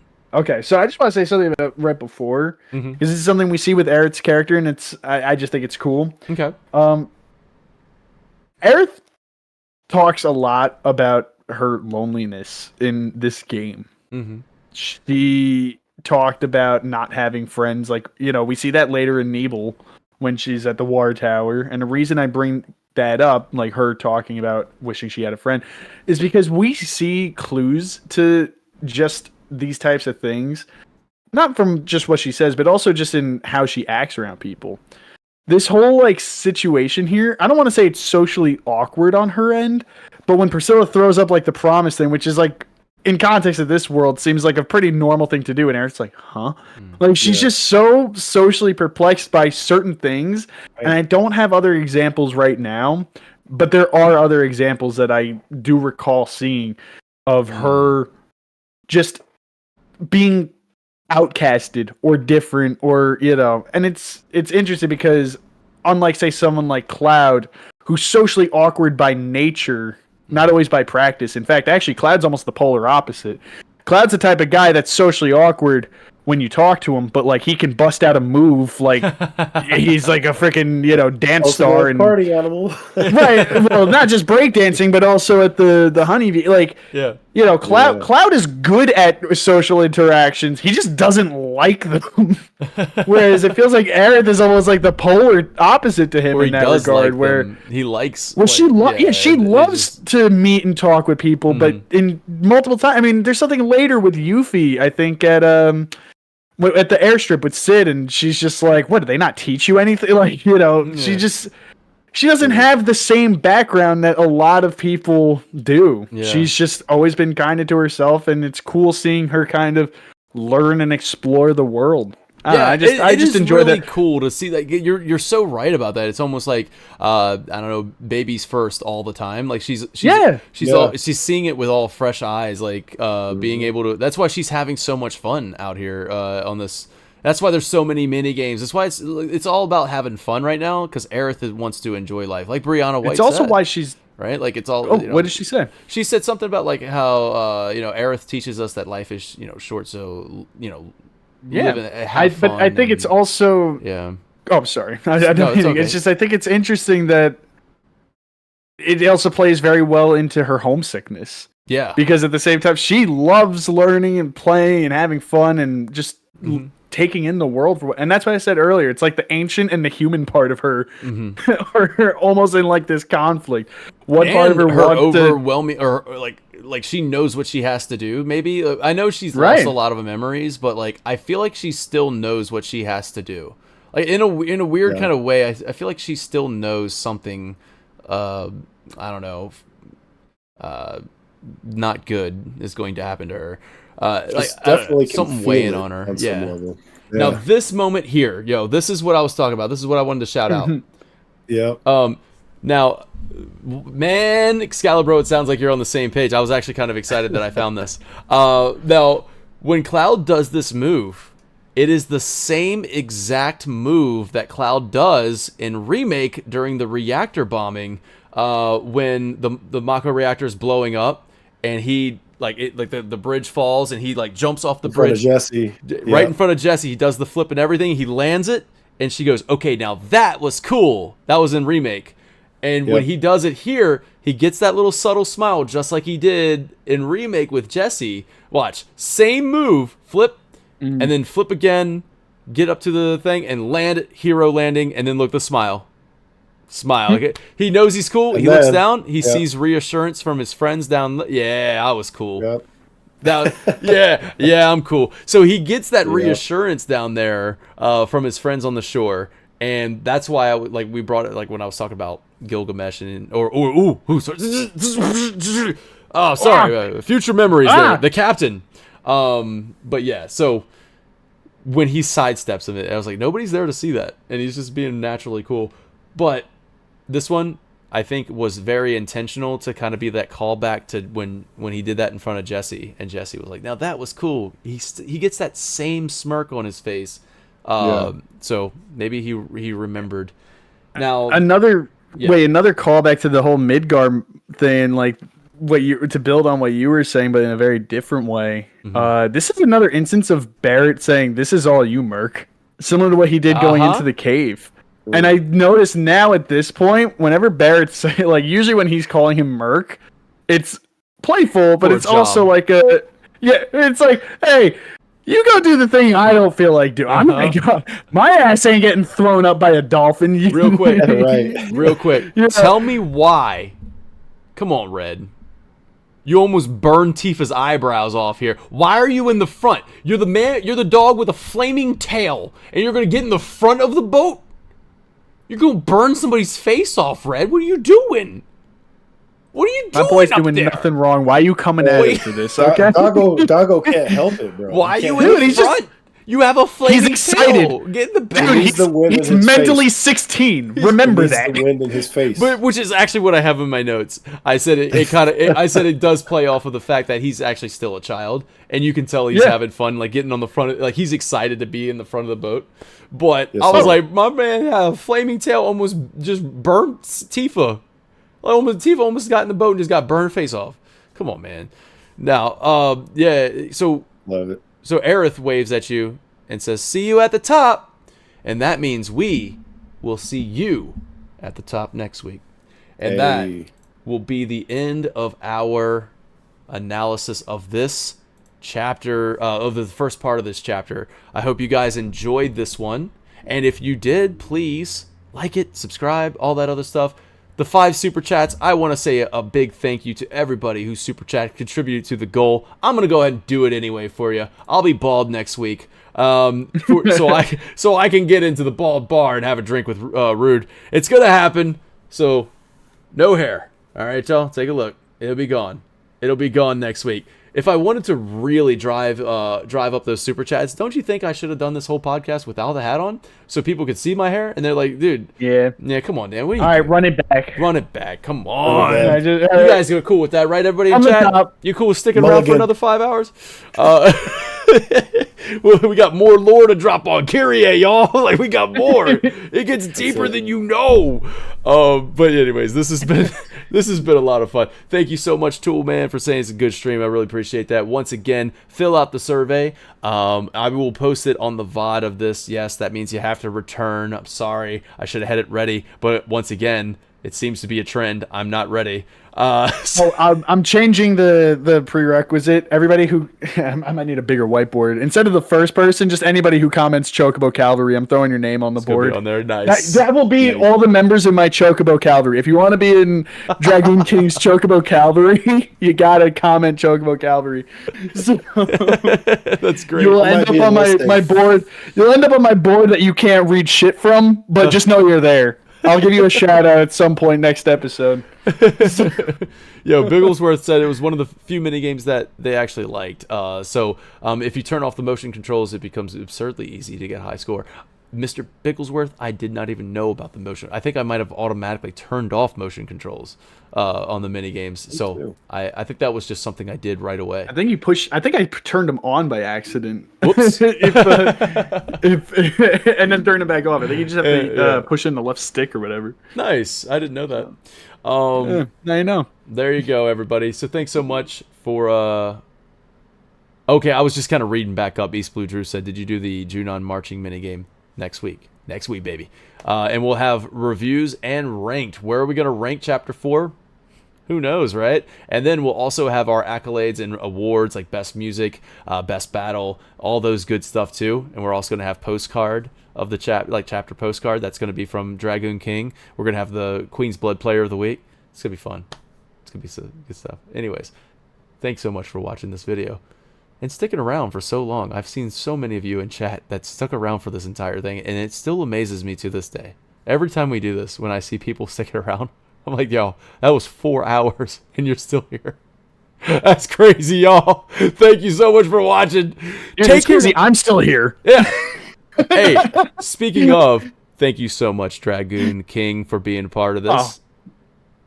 Oh, thank you. Thank you. Man. Thank you. Appreciate it. Excalibro, thanks so much for toughing it out, man. I know you're sick. Yeah, you're real still one, killing, dude. Still cooking in the kitchen, man. Still cooking. Piece of cake, man. Piece of cake. He was cooking in the kitchen. Just I don't want to be served by you, bro. You might get me sick. I ain't eating what you're cooking. I ain't eating it, man. That's this restaurant should be closed down. Bro was spitting so hard he got it in my food. I'm trying to eat. All right, y'all. And I am the warrior of hype. Thank you so much for watching. Take care now. Bye-bye then.